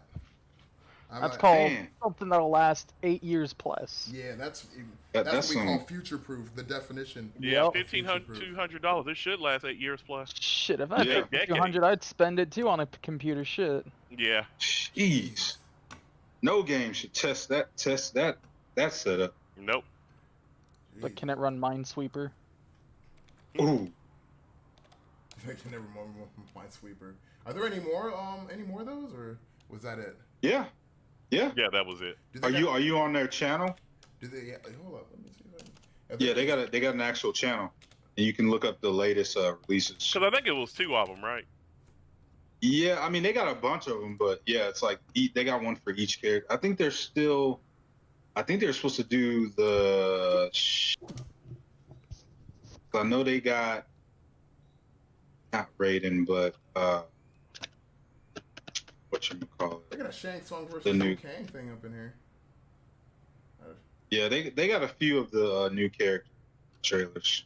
Well, let me see. 'Cause I know they're kind of spreading it out.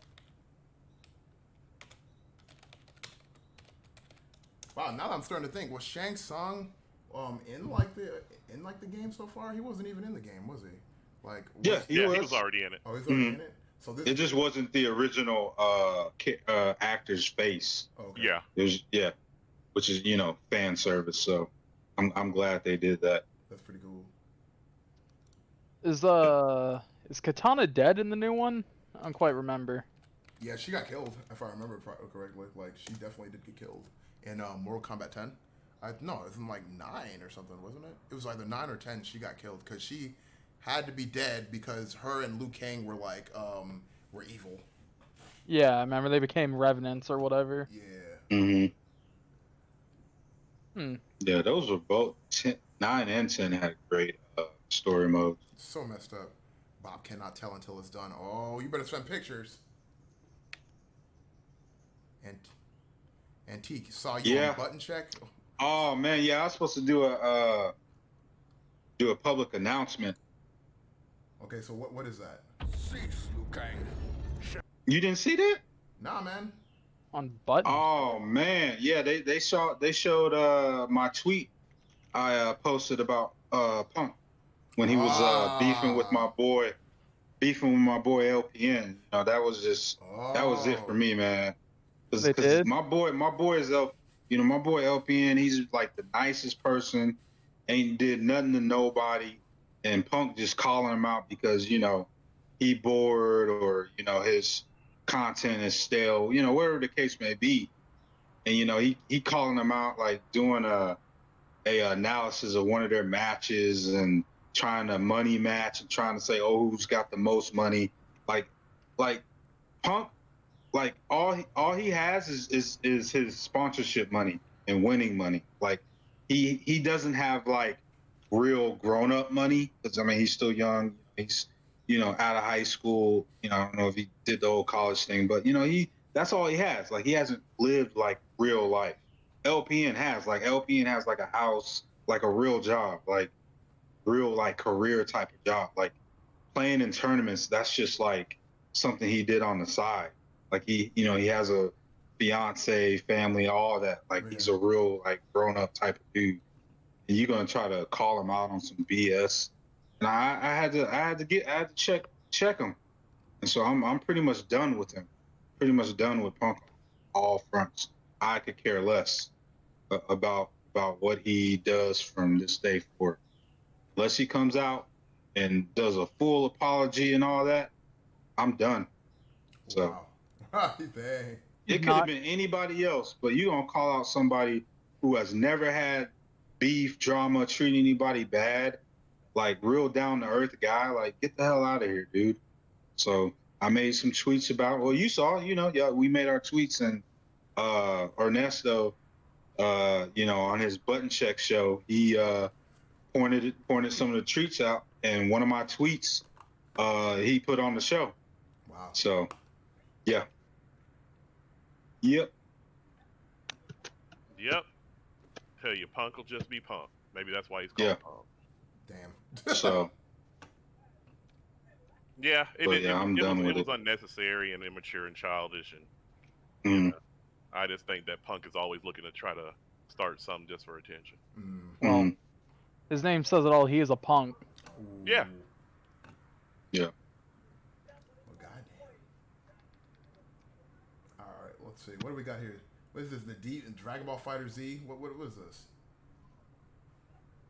Oh yeah, they did. What was that? Yeah, they did a playthrough. The devs did a video about Goku, Ultra Instinct Goku, just all of his moves, a bunch of combo setups, and just went over the whole character. So they did a whole stream about him.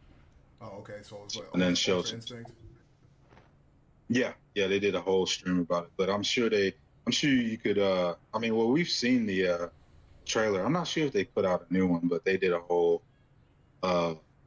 stream like right before release. Oh wow. Yeah, he's got some crazy setups. Like a lot of his moves, like you think, oh yeah, he's OP. It's like a lot of his moves are like minus. Like so, like if you overuse some of those moves, you get punished. Yeah. So it's really he can't get locked down with like beams like a lot of other characters. He can't get locked down, and he has a lot of moves that can get him like out of trouble. Like if you beam, he's gonna get you. He's gonna get you. Oh damn. But yeah, I was playing with him a little bit. Yeah, he's got some nice moves and setups. So I definitely want to see what exactly he can do. Get him on some teams. But yeah, he can do some insane stuff. Crazy stuff. Like, so. Like I got we got a little video here like of Ultra Instinct, Goku and Ultra Instinct in action. Some not necessarily. I don't know if it's like a developer thing, but it is does look pretty good. Whoops, wrong one. Wrong window. Excuse me.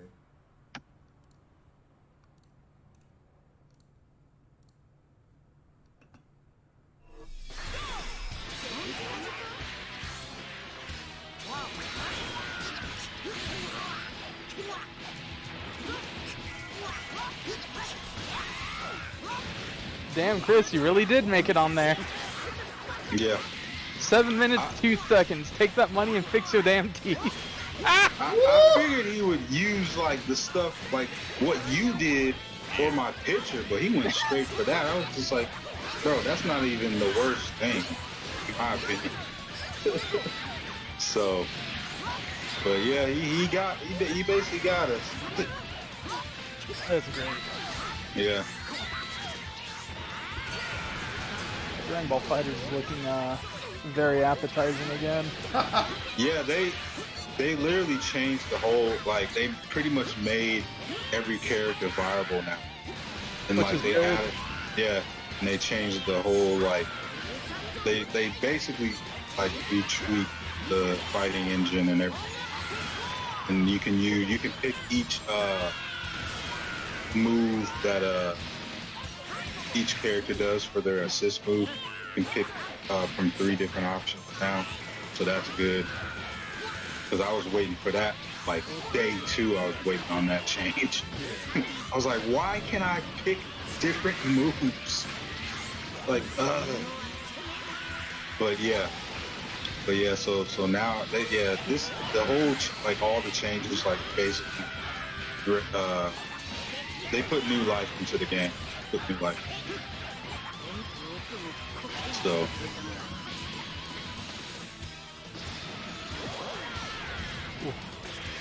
But yeah, I've been getting back into it, so definitely start playing it more. Yeah, I know that Dragon Ball really does a good job of fresh content. You know, really listen to their community. I think that's something people don't talk about. They still got like 3 more characters. Yep. Octavian says, what's one thing each of you wish a certain gaming company would do to a game that would make your a perfect game? That's a good question. Yeah. For me, So it when was y'all get better it. lobby for me. Oh, what? Honestly, I don't know. Better lobby. For me,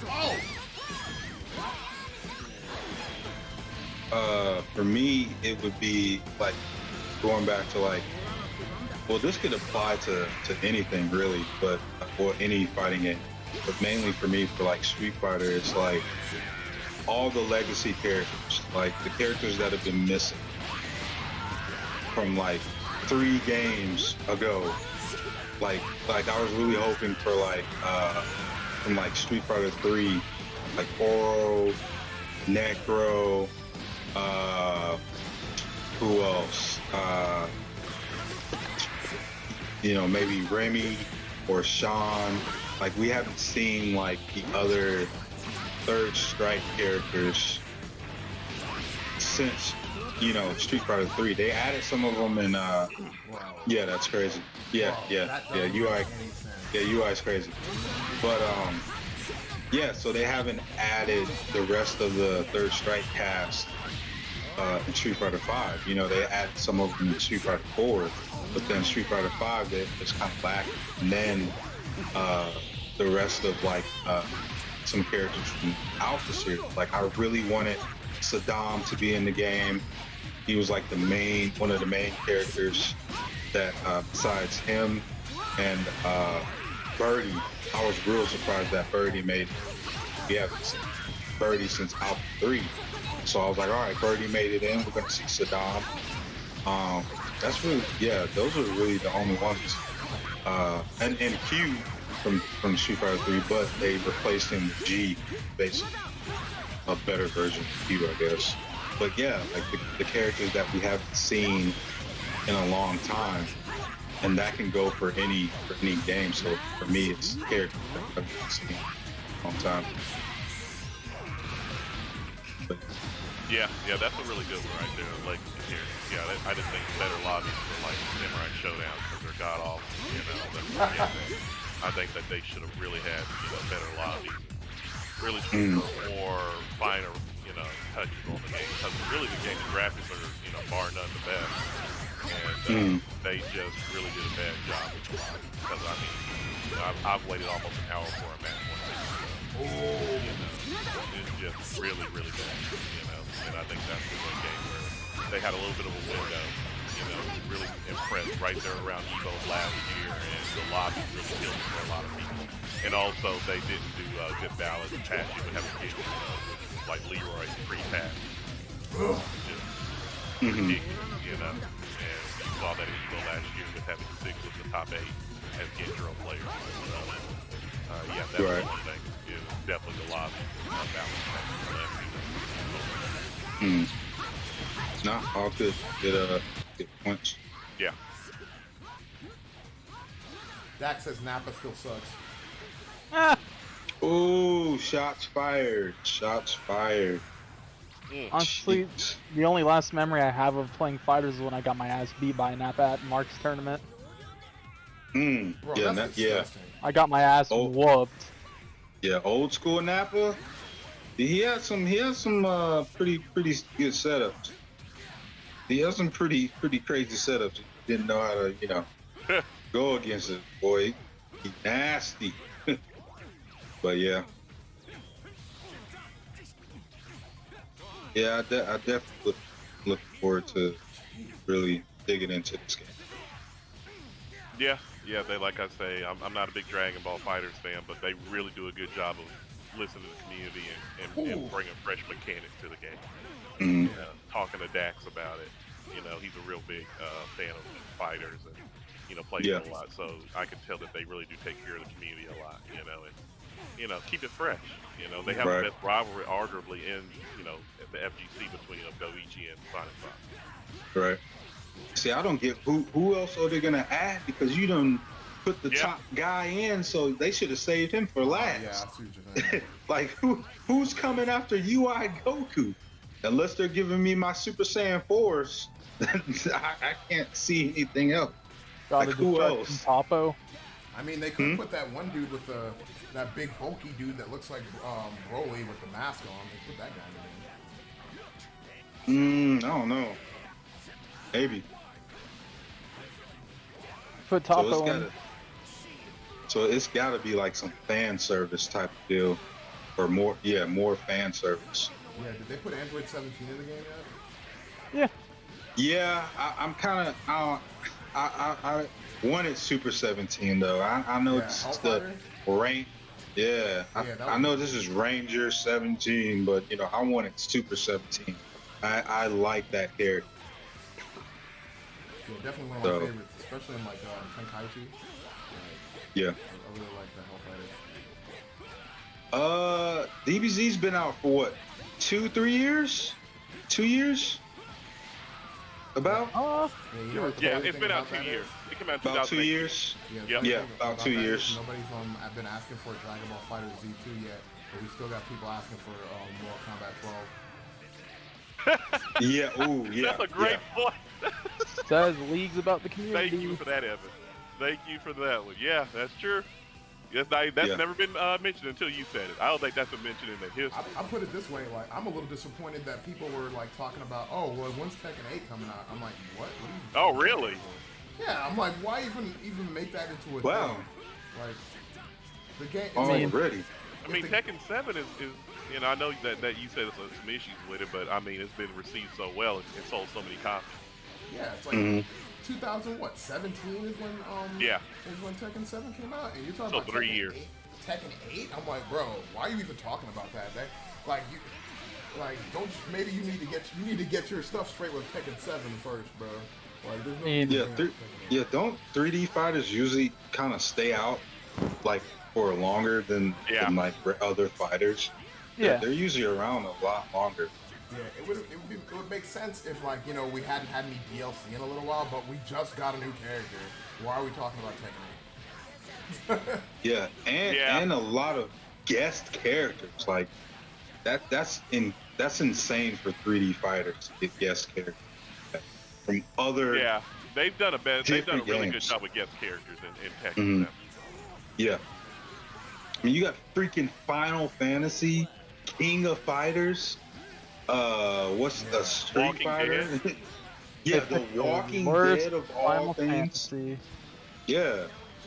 Like, dude, that's unheard of. A new character with Fukaron. Yeah, man. New Fukaron character. was awesome, dude. He's not the best character, but I mean. He is? Okay, I haven't played him. Yeah, he's not the best character. I mean, he ain't no Leroy. I can tell you that. But, He ain't pre-patch Leroy? Yeah, he's definitely. Who can be pre-patch Leroy? That would I mean, if they're smart, that'll never happen. God, look, all of his health. Come on, bro. That's ridiculous. Yep, touch it. That's almost. Is that a touch of death? That's a touch of death, man. Oh, he done. Touch of death. Woo. Boy, that team is nasty. That's Hold disgusting. on. Wait, who's okay? You are Goku. I saw Yeah, subscribe and Go- follow Go- this guy, I Gohan. guess, guys, for that video. That was pretty good. You know what's Yeah. busted about him aside from that? So this was discussed by one of my buddies on a Discord server that I run. He's one of the few people that I actively play fighting games with in there. My training partner for most of them. Apparently UI Goku can phase through most supers with his skills. Yep. So Yeah. level 3s, etc. You can use it on him, but you can literally phase through him with his kit. Yeah, but he's still minus on a lot of his moves. So if you just doing blind, Hail Mary reads Unga and it bunga. leaves you open, you're minus. Some major minus. Hitting a rock with a rock, being that caveman life. But Octavian said Street Fighter. Street Fighter really is the only one that needs a new fighter. I think they need to take their time, bro. Like I am ready for Street Fighter 6, but they need to take their time. Like I'm ready for it, but I don't want it right now. Yeah. No. They need to go back to the drawing board. I'm sorry. Yeah. I'm ready for them to announce that they're done with Street Fighter and they're bringing back rival schools. That'll never happen, bruh. It'd be the wise decision at this point. Yeah. They're not going to come out with Street Fighter 6 at least for 3 years, I think. Yeah. It'll be at least 3 years. They need to work on Marvel. Just put Street Fighter on the back burner for I right agree now. with that now. Give me that Marvel. Marvel vs. Capcom. The thing about it is if they rush it too much, we're just going to end up with another Street Fighter 5. It'll just be Street Fighter 5 all over again. I can't do that again. I remember and honestly, do you trust Capcom? I don't right now. I don't trust Capcom with anything, to be honest with you. No. I mean, not to say, all right, let me be honest. It's not like I don't like Capcom, but they've shown that they can't be responsible with their own IP. They don't know how to be responsible. Let's step outside the realm of fighting games for a minute. Breath of Fire, they were just not responsible with that IP. That was an IP that could have been something that was like going on right now. That was if they had taken care of it. But then they made it into like a mobile game, a trashy mobile game that the people here in the States didn't even get to see it, so they could be outraged about it and demand a different game. Like it was only in Japan. So because like you know how like people us Americans are, man. If we see a trashy mobile game, we're looking at it like, oh man, what's this? They got a mobile game for Breath of Fire? Oh, let's see. What the hell did they do to Breath of Fire, man? Get this away from me. That's true. And then they'll go on Reddit, I don't know on 4chan, but they'll definitely go on Reddit and Twitter, and they'll complain. In fact, I feel like complaining about it right now, actually. To be honest with you, that's going to be my next post tomorrow. I'm going to be like, yo, what did you guys do to Breath of Fire? Because they messed it up. They done screwed it up. They messed it up. Same thing go ahead. Is that their latest entry? Yeah, man, that's their latest entry. Oh, it might be their last. Went mobile with it. Wow. Yeah. I mean, I know the whole mobile craze is happening right now, but not every game needs to have a mobile version. Nope. Or at least if you're gonna do that, make sure it's a good mobile game. Yeah. So. Yeah, man. But hey, maybe it's a good thing we didn't get it over here. I think people should have been able to see it, so they could have complained about it, and just been like, and been mad. Like, give us a chance to be mad about it. Because I remember Dead Rising 4 came out, people didn't like that, and they had to redo it. I mean, it was too little too late by the time they retooled it, so it was actually acceptable. But at least we had the chance to complain about it, I want the chance to be, like, pissed off. I think everybody should get the opportunity to be pissed off about a game franchise, especially if they felt like it wasn't done right. And I feel like they didn't do right by Breath of Fire or the Breath of Fire fans. So same thing here with like Street Fighter. We had a chance to be pissed off about it. We all had a chance and an opportunity to be mad about it, and they fixed a lot of stuff. But the thing is that like it should have been okay from the start if they hadn't. Number one, I felt like my buddy was telling me like he says in his that Street Fighter 5 should have been coming out like around the time that they were doing like Championship Edition, because Street Fighter Cross Tekken should have lasted a lot longer than it did. Like it should have survived a lot longer than it did, but it got so much flack, and it wasn't really. I mean, I actually got a chance to play Street Fighter Cross Tekken for the first time last year, and I'm like, dang man. Oh, nice. Yeah, it's an occult game now. Yeah, it's Yeah, it is. Yeah, it's a Discord game now. You gotta go on Discord and ask people, hey, you guys want to play Street Fighter Cross Tekken? Because there's just not like the fan base isn't big enough online. Like it's not active enough normally for you to find matches. And I mean, the messed up thing about it is that even number one, it's a tag game between Street Fighter and Tekken. Okay, fine. Number one, that's great. Number two, you can play online with your friends, so you can team up with a friend and the tag battles and we'll get somebody else and their friend. I'm like, bro, when have they ever done that? Like they did that in Tekken Tag 2, if I remember. They did that in Tekken Tag 2. But I mean, like Tekken Tag 2 survived for a hot minute. You know, Street Fighter Cross Tekken did not. And if I had known that was the kind of stuff that was waiting for me in Street Fighter Cross Tekken, I would have bought it back then. You know, when it was like hot, I would have played the hell out of it.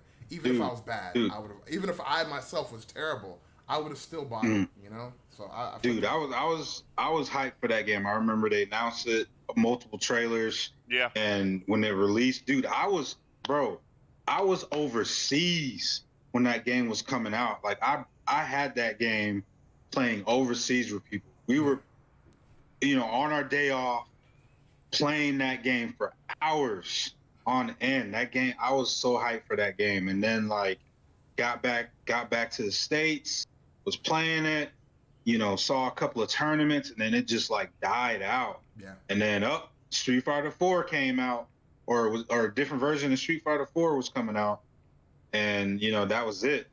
Yeah. And then Tekken had their games coming out, and then that was it. Never heard anything, after that. Yeah. Right. And I think the thing that messed up that game was like the gym system. Like they shouldn't have had the gym system, or they could have done it in a more efficient way, because it was just kind of like nobody really paid attention to like what they did, and then the ones who mastered the gym systems, you were just blowing people out of the water because they didn't know what was going on.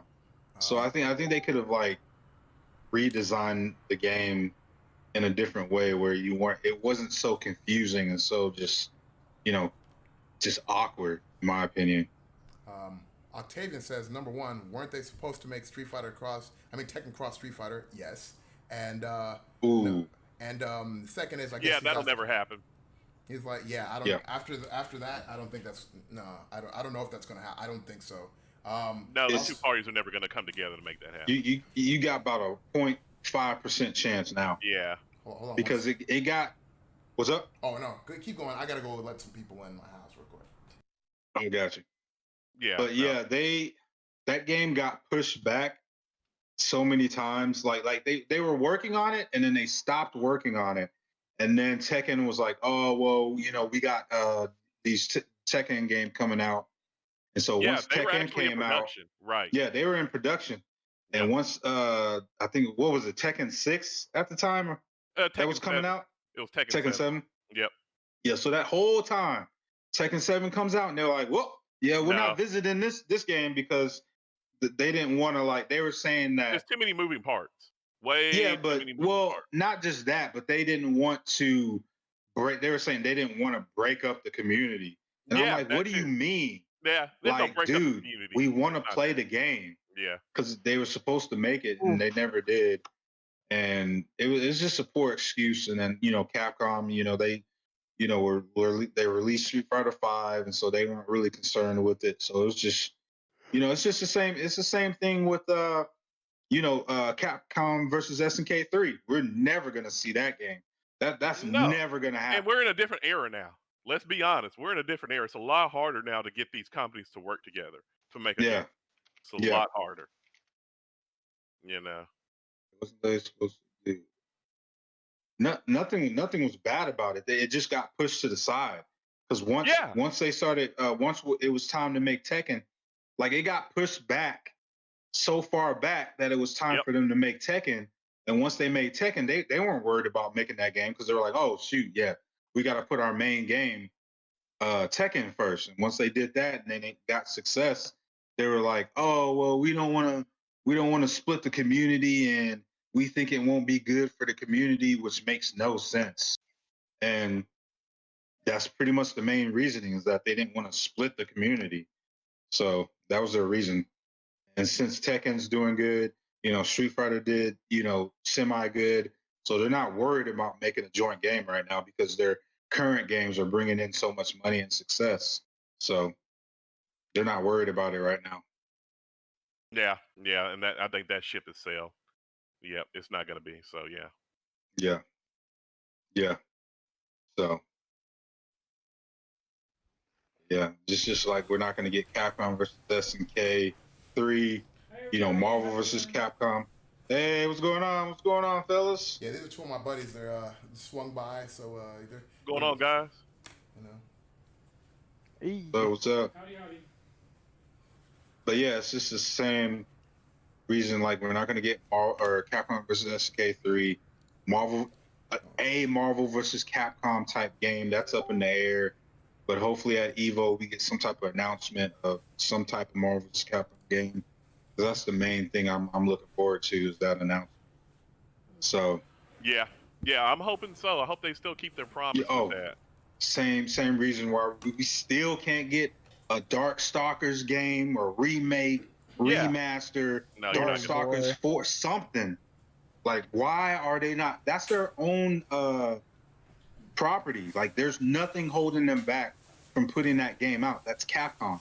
So literally give us that. I could understand Capcom versus SNK, not coming out, or, games like that, but your own property, you can't make that, or Rival Schools or Power Stone.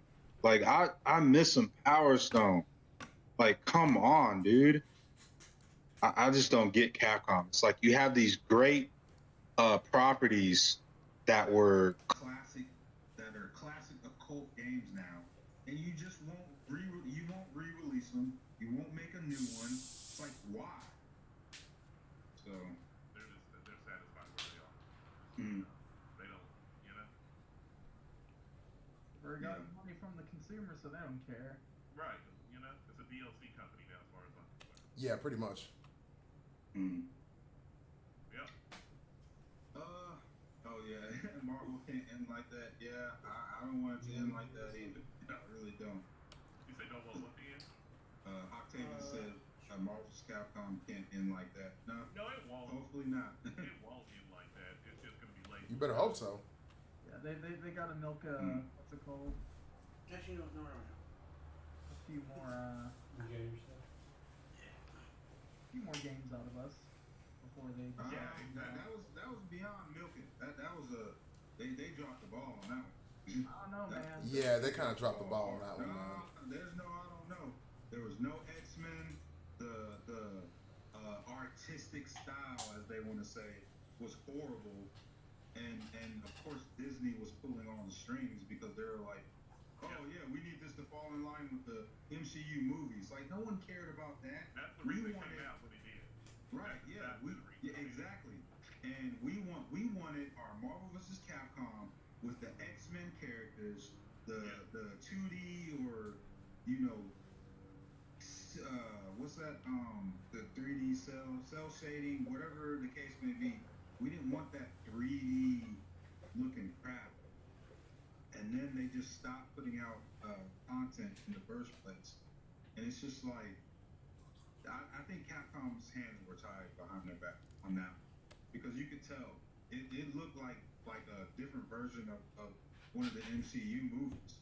That's basically what it was. It was all cinematic, which Marvel was never cinematic. Like, they might have had some type of little story at the end. That's about it. But Marvel was never like cinematic like that. And so Disney was like, yep, we got to make it like this, or you're not making the game. And they put that trash game out, and it literally died on arrival. Literally died on. Your controller? So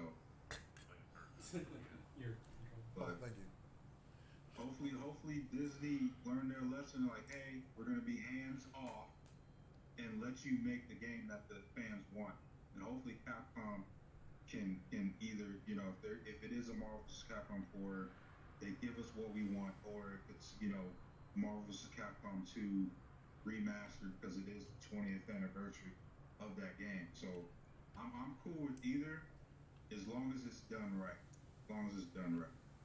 So I would prefer, out of the two, I would prefer Marvel vs. Capcom 2 remake, hands down, over it.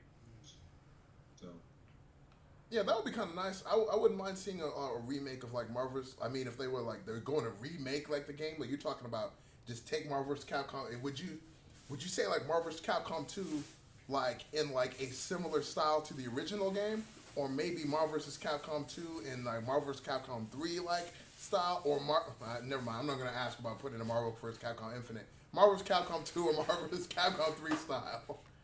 I would say they've already done kind of a HD. They've already done HD remakes of it, so I would want just a remaster. It's awesome. Like keep the same engine. Don't mess with the engine.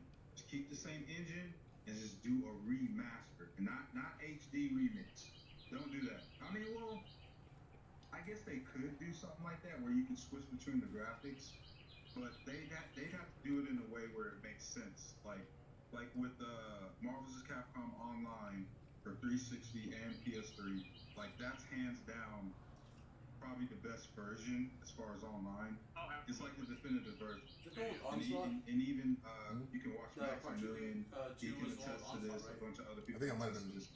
Marvel vs. Capcom 2 Online. Two out of like best. One of the best versions. I can't remember so who if they 3 do was. like a remaster where it's just the same graphics, or even get Arc System Works, if they could get them to do it in like that crisp, high resolution 2D graphics, bro, it's over.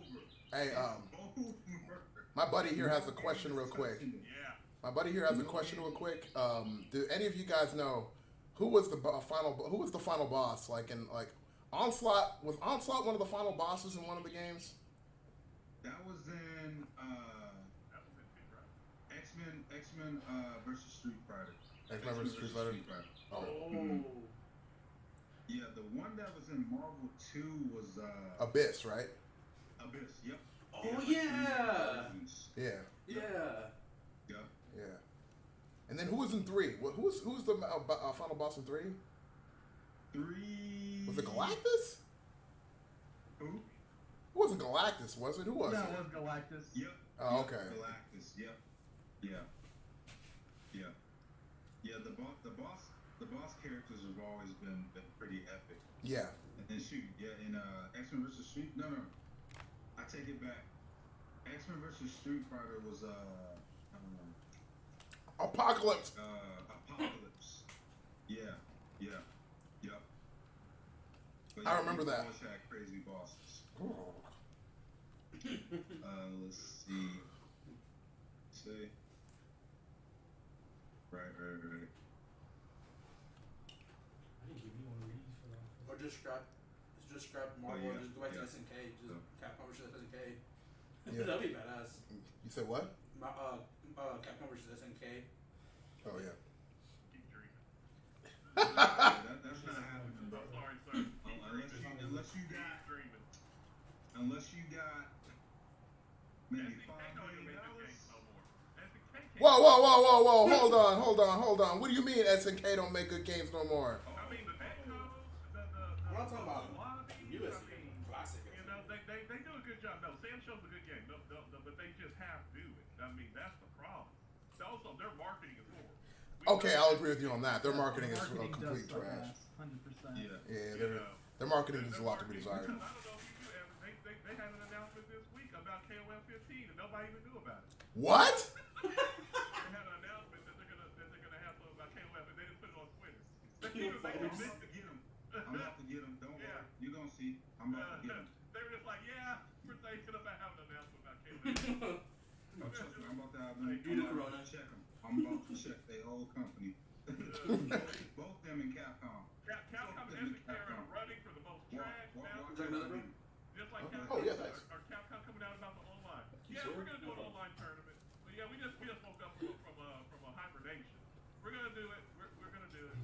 those. Team When event. it goes up. Team event. Here. Oh. Yeah. They're like, we're not even trying to apply to be on the main stage of EVO. We know what our net code is like. What is Evan talking or Octavian talking about? George Lucas? What they do? I don't know what he's talking about. I think this is Tonga once. And all SNK does now is put out one trailer on YouTube. All they do now. SNK is. They had like one new They baby. fell off Three. a long time ago. Long time ago. Long time ago. They used to be right up there with Capcom, just Yeah. game after game after game. Now it's just. Here's They both kind of fell off. Yeah. That's And they must have a mystery character for season 2 of Samsung. They still haven't announced who that mystery character is. Mystery character. I don't need. Did you know that, Evan? They have a mystery character. They have a mystery character? Yeah. They announced that back in December. Jeez. So wait, so who's? Let me go. You know what, man? They just like, oh, they're gonna blame it on COVID.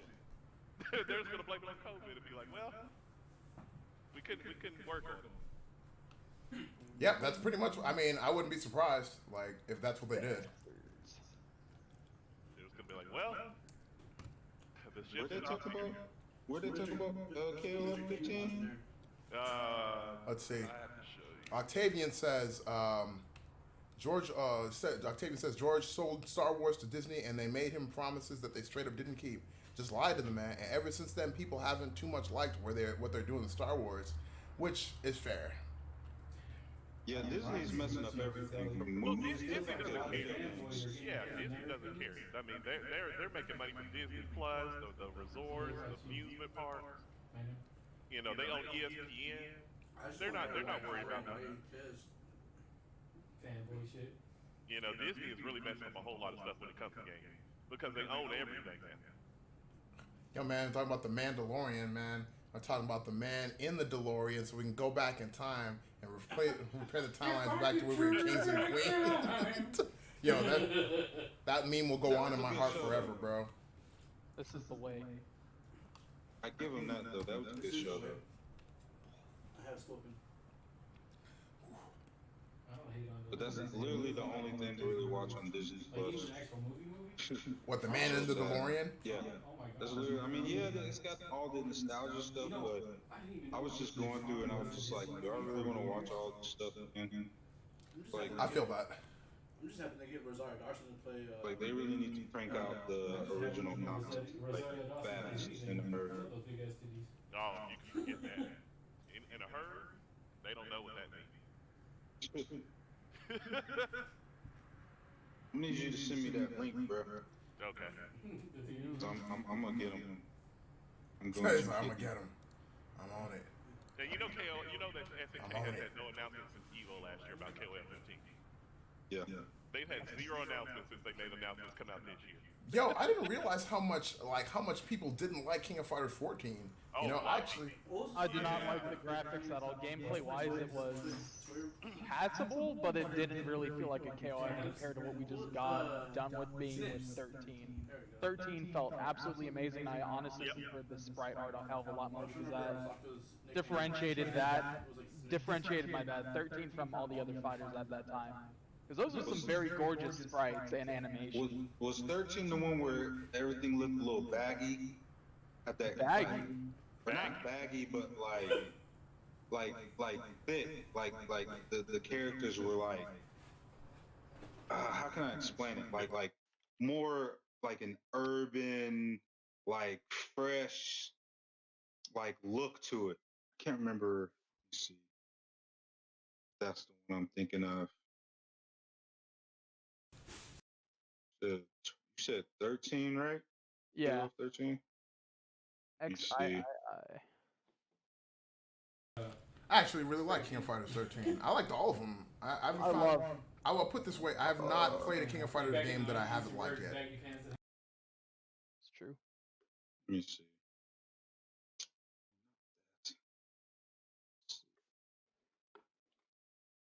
Oh no. I'm thinking of 12. I like the style of that of 12. Which 13 is not that far off from what 12 looks like. It was just KO 14. They just fell off on KO 14. Yeah, Oh, they 13. look The way, about the same to me. Why It's do you just, people keep saying that? I don't style. understand. Yeah, 12. When 12 came out, I was like, yeah, because that's when they like changed everything. And you know KOF is really big in Latin America. oh yeah, dude. Yeah, Oh, they play yeah. that game They play that game religiously. hard. Dude. Yeah, religiously, and they're good too, bro. Yeah, they are. They got some pros over there. They do. Oh yeah. Yeah. Don't sleep on them. Yeah. Oh. Latin America was really ruling the scene. They were competing hard with, I think it was Japan at the time. Yep. It was Latin America and Japan. That was honestly one of the hypest EVO sets that I've seen for top 8, especially for grand finals. There was Bala versus shit, I don't remember. Let's see, who was it? I'm not expecting KOF 15 until like 2030. Octavian says that last KOF game with the hand-drawn sprites is up there with Uni as one of the most beautiful games I've ever seen. Yeah. I'll agree with that. That was pretty good looking. I just miss sprite arts because I feel it takes I feel like it takes a lot more work, in my opinion, honestly, to get it done right. So, but the same thing can be said for 3D models and whatnot. But I will always prefer those sprites because they have a better charm to them to me. Yeah, I feel that. That's why I liked when they switched from like 2D to 3D for like Marvel's Capcom, from Marvel's Capcom 2 to Marvel's Capcom 3. Like I liked the way that things looked in Marvel's Capcom 3, but I kind of preferred the way they looked in Marvel's Capcom 2. That being said, the problem with Marvel vs. Capcom 2 is that like some of the sprites were ripped directly from other games, and it just like the style between one sprite and the other did not fit. Like Morgan, Jesus Christ! Like the way that Morgan looked, it was pretty bad. But that was kind of a mainstay with that series, and I personally didn't mind it. But in certain other games that they did that in, that's when I didn't like it. Like I don't know if you guys remember what was that? Capcom All Stars or something like that. Capcom Fighting All Stars, where they literally ripped because it was they had characters. It was Street Fighter, Alpha, Street Fighter 3, Darkstalkers, and Red Earth, that arcade Capcom fighting game that was never released on console. So it was a mixture of those characters and those games, but they just ripped like the sprites from each game, and they were kind of like watered down versions of the sprites. And that game was horrible. That game was horrible. Like the concept was great. The idea behind it was great, but they should have did it from the ground up. And they didn't do that. That's when Capcom's lazy days. And they still do that to this day a little bit. Oh yeah, I was about to say. They definitely do it today. Cause going back to Marvel 2 and Marvel 3, like both of those games had like a different comic book style to them. But then when you go from Marvel 3 to Infinite, they literally just cut and pasted the moves. Because they did a comparison with like literally every character, and they just literally cut and pasted the moves. So that right there was bad in itself. And then you just made a crap game on top of that. Yeah, it's not a good look. Yeah, it's like we got to get a game out. All right, cut and paste. Right. Octavian says, "Oh, I got a snippet of our interview. Oh, snap, yo! I can't wait to see it, yo. I'm really excited." All right, cool. Some good stuff. All right. I mean, so right now, I guess like the last thing we have to talk about really is Rivals Week 7 is tomorrow at 1 p.m. If you haven't signed up yet, like please make sure to do so. We got how many? I don't even know how many people have signed up. Do you know how many people have signed up yet? Yeah, how are we looking so far? I think right now we got 7 people signed up. Okay. Good. Ooh, yeah, yeah. I mean, either they're gonna do it later today or early tomorrow, or might be wearing some people down, I guess. Yeah, Yeah, yeah, man, that'll sure. happen. yeah. We'll just have to just kind of see, what we got to do. Yeah, shoot, we might have to play in it then. Some of us might have to play, fill in some spots. Like for real, we might have to. How many do we have signed up right now? 7. Oof. Yeah. Yeah. We could talk about that though. I mean, there's a lot. I think there's a lot of tournaments this weekend, so Yeah, that and plays a also a part lot in of it states too. are That's starting to true. open back up also. Yep, So people are that starting to go too. back out too. hmm Especially Texas opening up starting tomorrow. Everything. Oh wow, I thought the dates were for, was it June 1st? People were opening up I think bars can start up at midnight tonight. bars. Yep. Wow. So Wow. yeah, it's gonna be a lot of Okay. people are starting to go back out now. Oh, see how long that lasts. Yeah. Yep. Give it about a week, about 2 weeks. Yeah. But yeah. I mean, we'll still have a good tournament. See, what we can. Who's gonna, come out on top of week 7? I expect good, turnout. Everybody, sign up if you're in Texas, and also, watch Evan do his thing as always on Twitch. Mm-hmm. At Yep. 1 o'clock. And Yes, we're gonna sir. have a great tournament, man. It's always hype. We're always having a good top 8, good grand finals. Last week was probably the best grand finals we've had. And it's always a good time. Oh yeah, Yeah. man. Many people are throwing tourneys now. That's fucked. Oh, they've been. Yeah, I mean it's been tourneys out there. That's what it is, and you just gotta Yeah. just focus on the things you can control. Exactly. Yeah. It's only inevitable that follow suit to online events. Yeah. Yeah. SBA. Yeah. Yo. Need to put that on a t-shirt, bro. Yeah. All right. I That's mean, praise. That's about it. Is that the GU? I got a new thing, kind of biting off of who does this? It's a podcast that I watch on YouTube, but they do. I'm gonna mix it up though. Want to find out what everybody's playing and what are you watching? At stay home. Stand still, stay home. Like latest movies or TV shows, stuff like that. What are we watching currently? Mm-hmm. I'm actually rewatching through Bleach, Samurai Champloo. Probably gonna start Cowboy Bebop as well. Okay. Watching some good classics. Mm-hmm. So. And what are you playing right now? Terraria. Hmm. Absolutely love that game. Terraria is so much fun. They just released the biggest update right now, the last one anyways, 1.4 Journey's End. Mhm. So me and my buddy have been playing that for hours. It's been a lot of fun. Great Okay, game. I don't think I've heard of that one. Pretty much 2D Minecraft. Okay. Gotcha. So that's what I've been doing. Gonna be starting Final Fantasy 7 as well. Maybe do some speedruns of Resident Evil 3, Resident Evil 2 on stream. Nice. Nice. All right. Brian? Oh yeah, this playing Grand Blue a lot.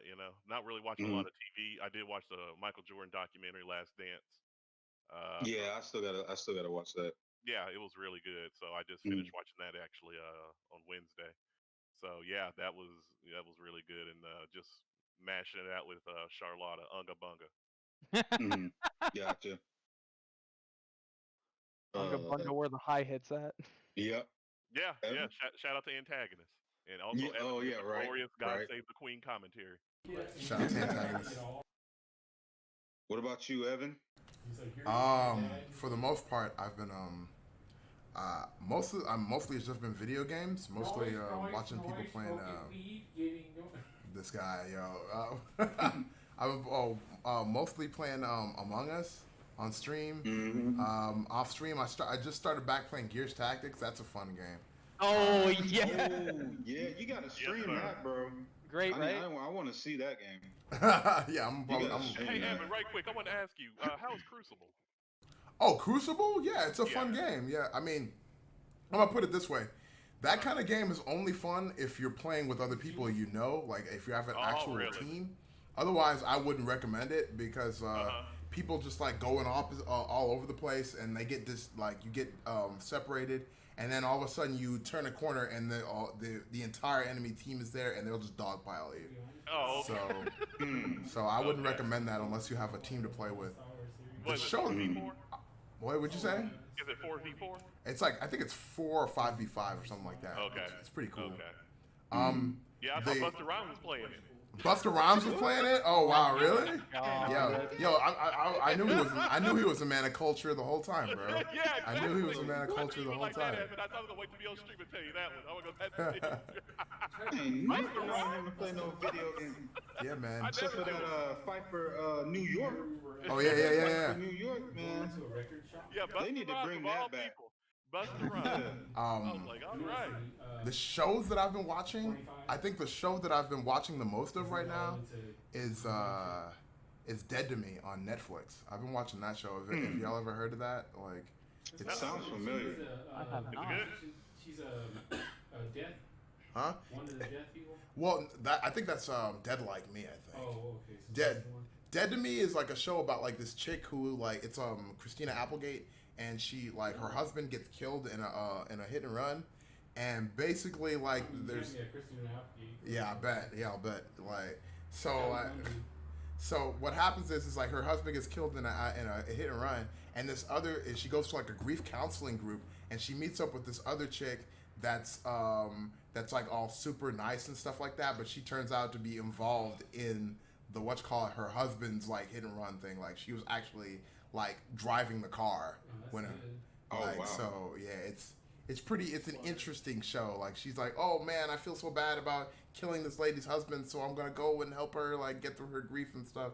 It's Christina Applegate and Linda Cardellini, and if y'all don't know who Linda Cardellini is, she's the chick who played Velma in the Scooby-Doo movies.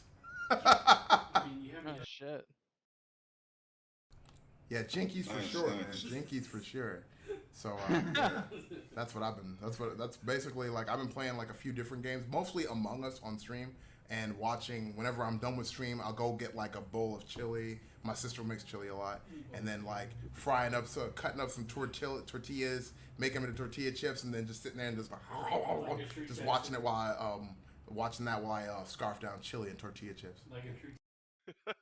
Like a true Texan? Yeah, man, that's me. Texas nice. Good deal. What about you, Chris? Oh man, well, I got a backlog for years. I'm playing everything, man. I'm finish Last of Us, the first one. Of course, been playing Grand Blue. I'm getting back into Mortal Kombat, DBZ Fighters. So I'm kind of all over the place right now. I got too much in my backlog, but yeah, I mean quarantine, so perfect time. What I've been watching this Netflix show called Night Flyers. I don't know if you guys have heard of it or seen it, but basically it's about this space exploration group. They're trying to make first contact, and this is like set in like 2093. Got some very advanced tech, and so on their voyage, some crazy stuff happens where they're trying to figure out what's going on the ship. It's very dark and disturbing type of show. Like it's not your average just space alien sci-fi show. Like it's really sci-fi. It's some creepy stuff going on, but they got 2 seasons, so I'm just been watching. It's very good, very very good. I definitely recommend it. Nice. So yeah, that's about good it. Stuff, man. Sir. All right. Well, I mean, unless anybody else has anything to add, man, I think that's pretty much the end of our show, yo. Like, as always, we really appreciate everybody who showed up and showed out for the combat report this week. Join us next week when we'll talk about all types of different fighting game community topics. We're always willing. I mean, if you find anything, if you see anything on Twitter, on YouTube, on Instagram, anything that requires our attention, please feel free to hit us up on Instagram, YouTube, Twitch, Twitter. Like, we got all of our socials down below. We always have them constantly going through the chat, and most importantly, make sure you follow your boy MC Amazing on Twitch. Amazing. Yes, sir. And follow me, and make sure you follow our boy No Sleep Adachi. He also has a Twitch, so go check him out. He streams. You know what I mean? Like, he's No Sleep Adachi. What's the next game you're gonna be streaming, bro? Tell him. Final Fantasy VII Remake. Final Fantasy VII Finally, Remake. after all the shit I talk about the classic, I'm finally gonna play through one of them. There you go, bro. Nice. Putting his money where his mouth is, bro. So don't miss it. Right. But yeah, this is pretty much the end of the stream. Thank y'all very much for being here. We will see y'all next week on the Combat Report episode 5. But until then, this is E-Mazing signing off. We got my boys back here, and of course we got the crew up front. We got Antique Legend Crunch Time and No Sleep Adachi. Tell them who you are, go ahead, guys. Yeah, this is Antique Legend. You can follow me on Twitter, Instagram. Twitch is coming soon. Just, working on it, trying to, make sure everything's right before I start streaming. But yeah, you can follow me. And YouTube is coming. Definitely got to work on that, put that together. But yeah, you can find me on Instagram and Twitter, and here, of course. Yeah, as always, Crunch Time. Always follow us. Combat Championship Series, like Evan said. Got Rivals League coming up tomorrow, next week, episode 5 of the Combat Report. And also waiting for Valorant.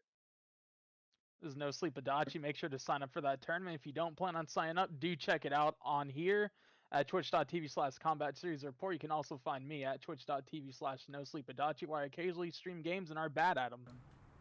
Okay. Well, with that, we're going to sign off.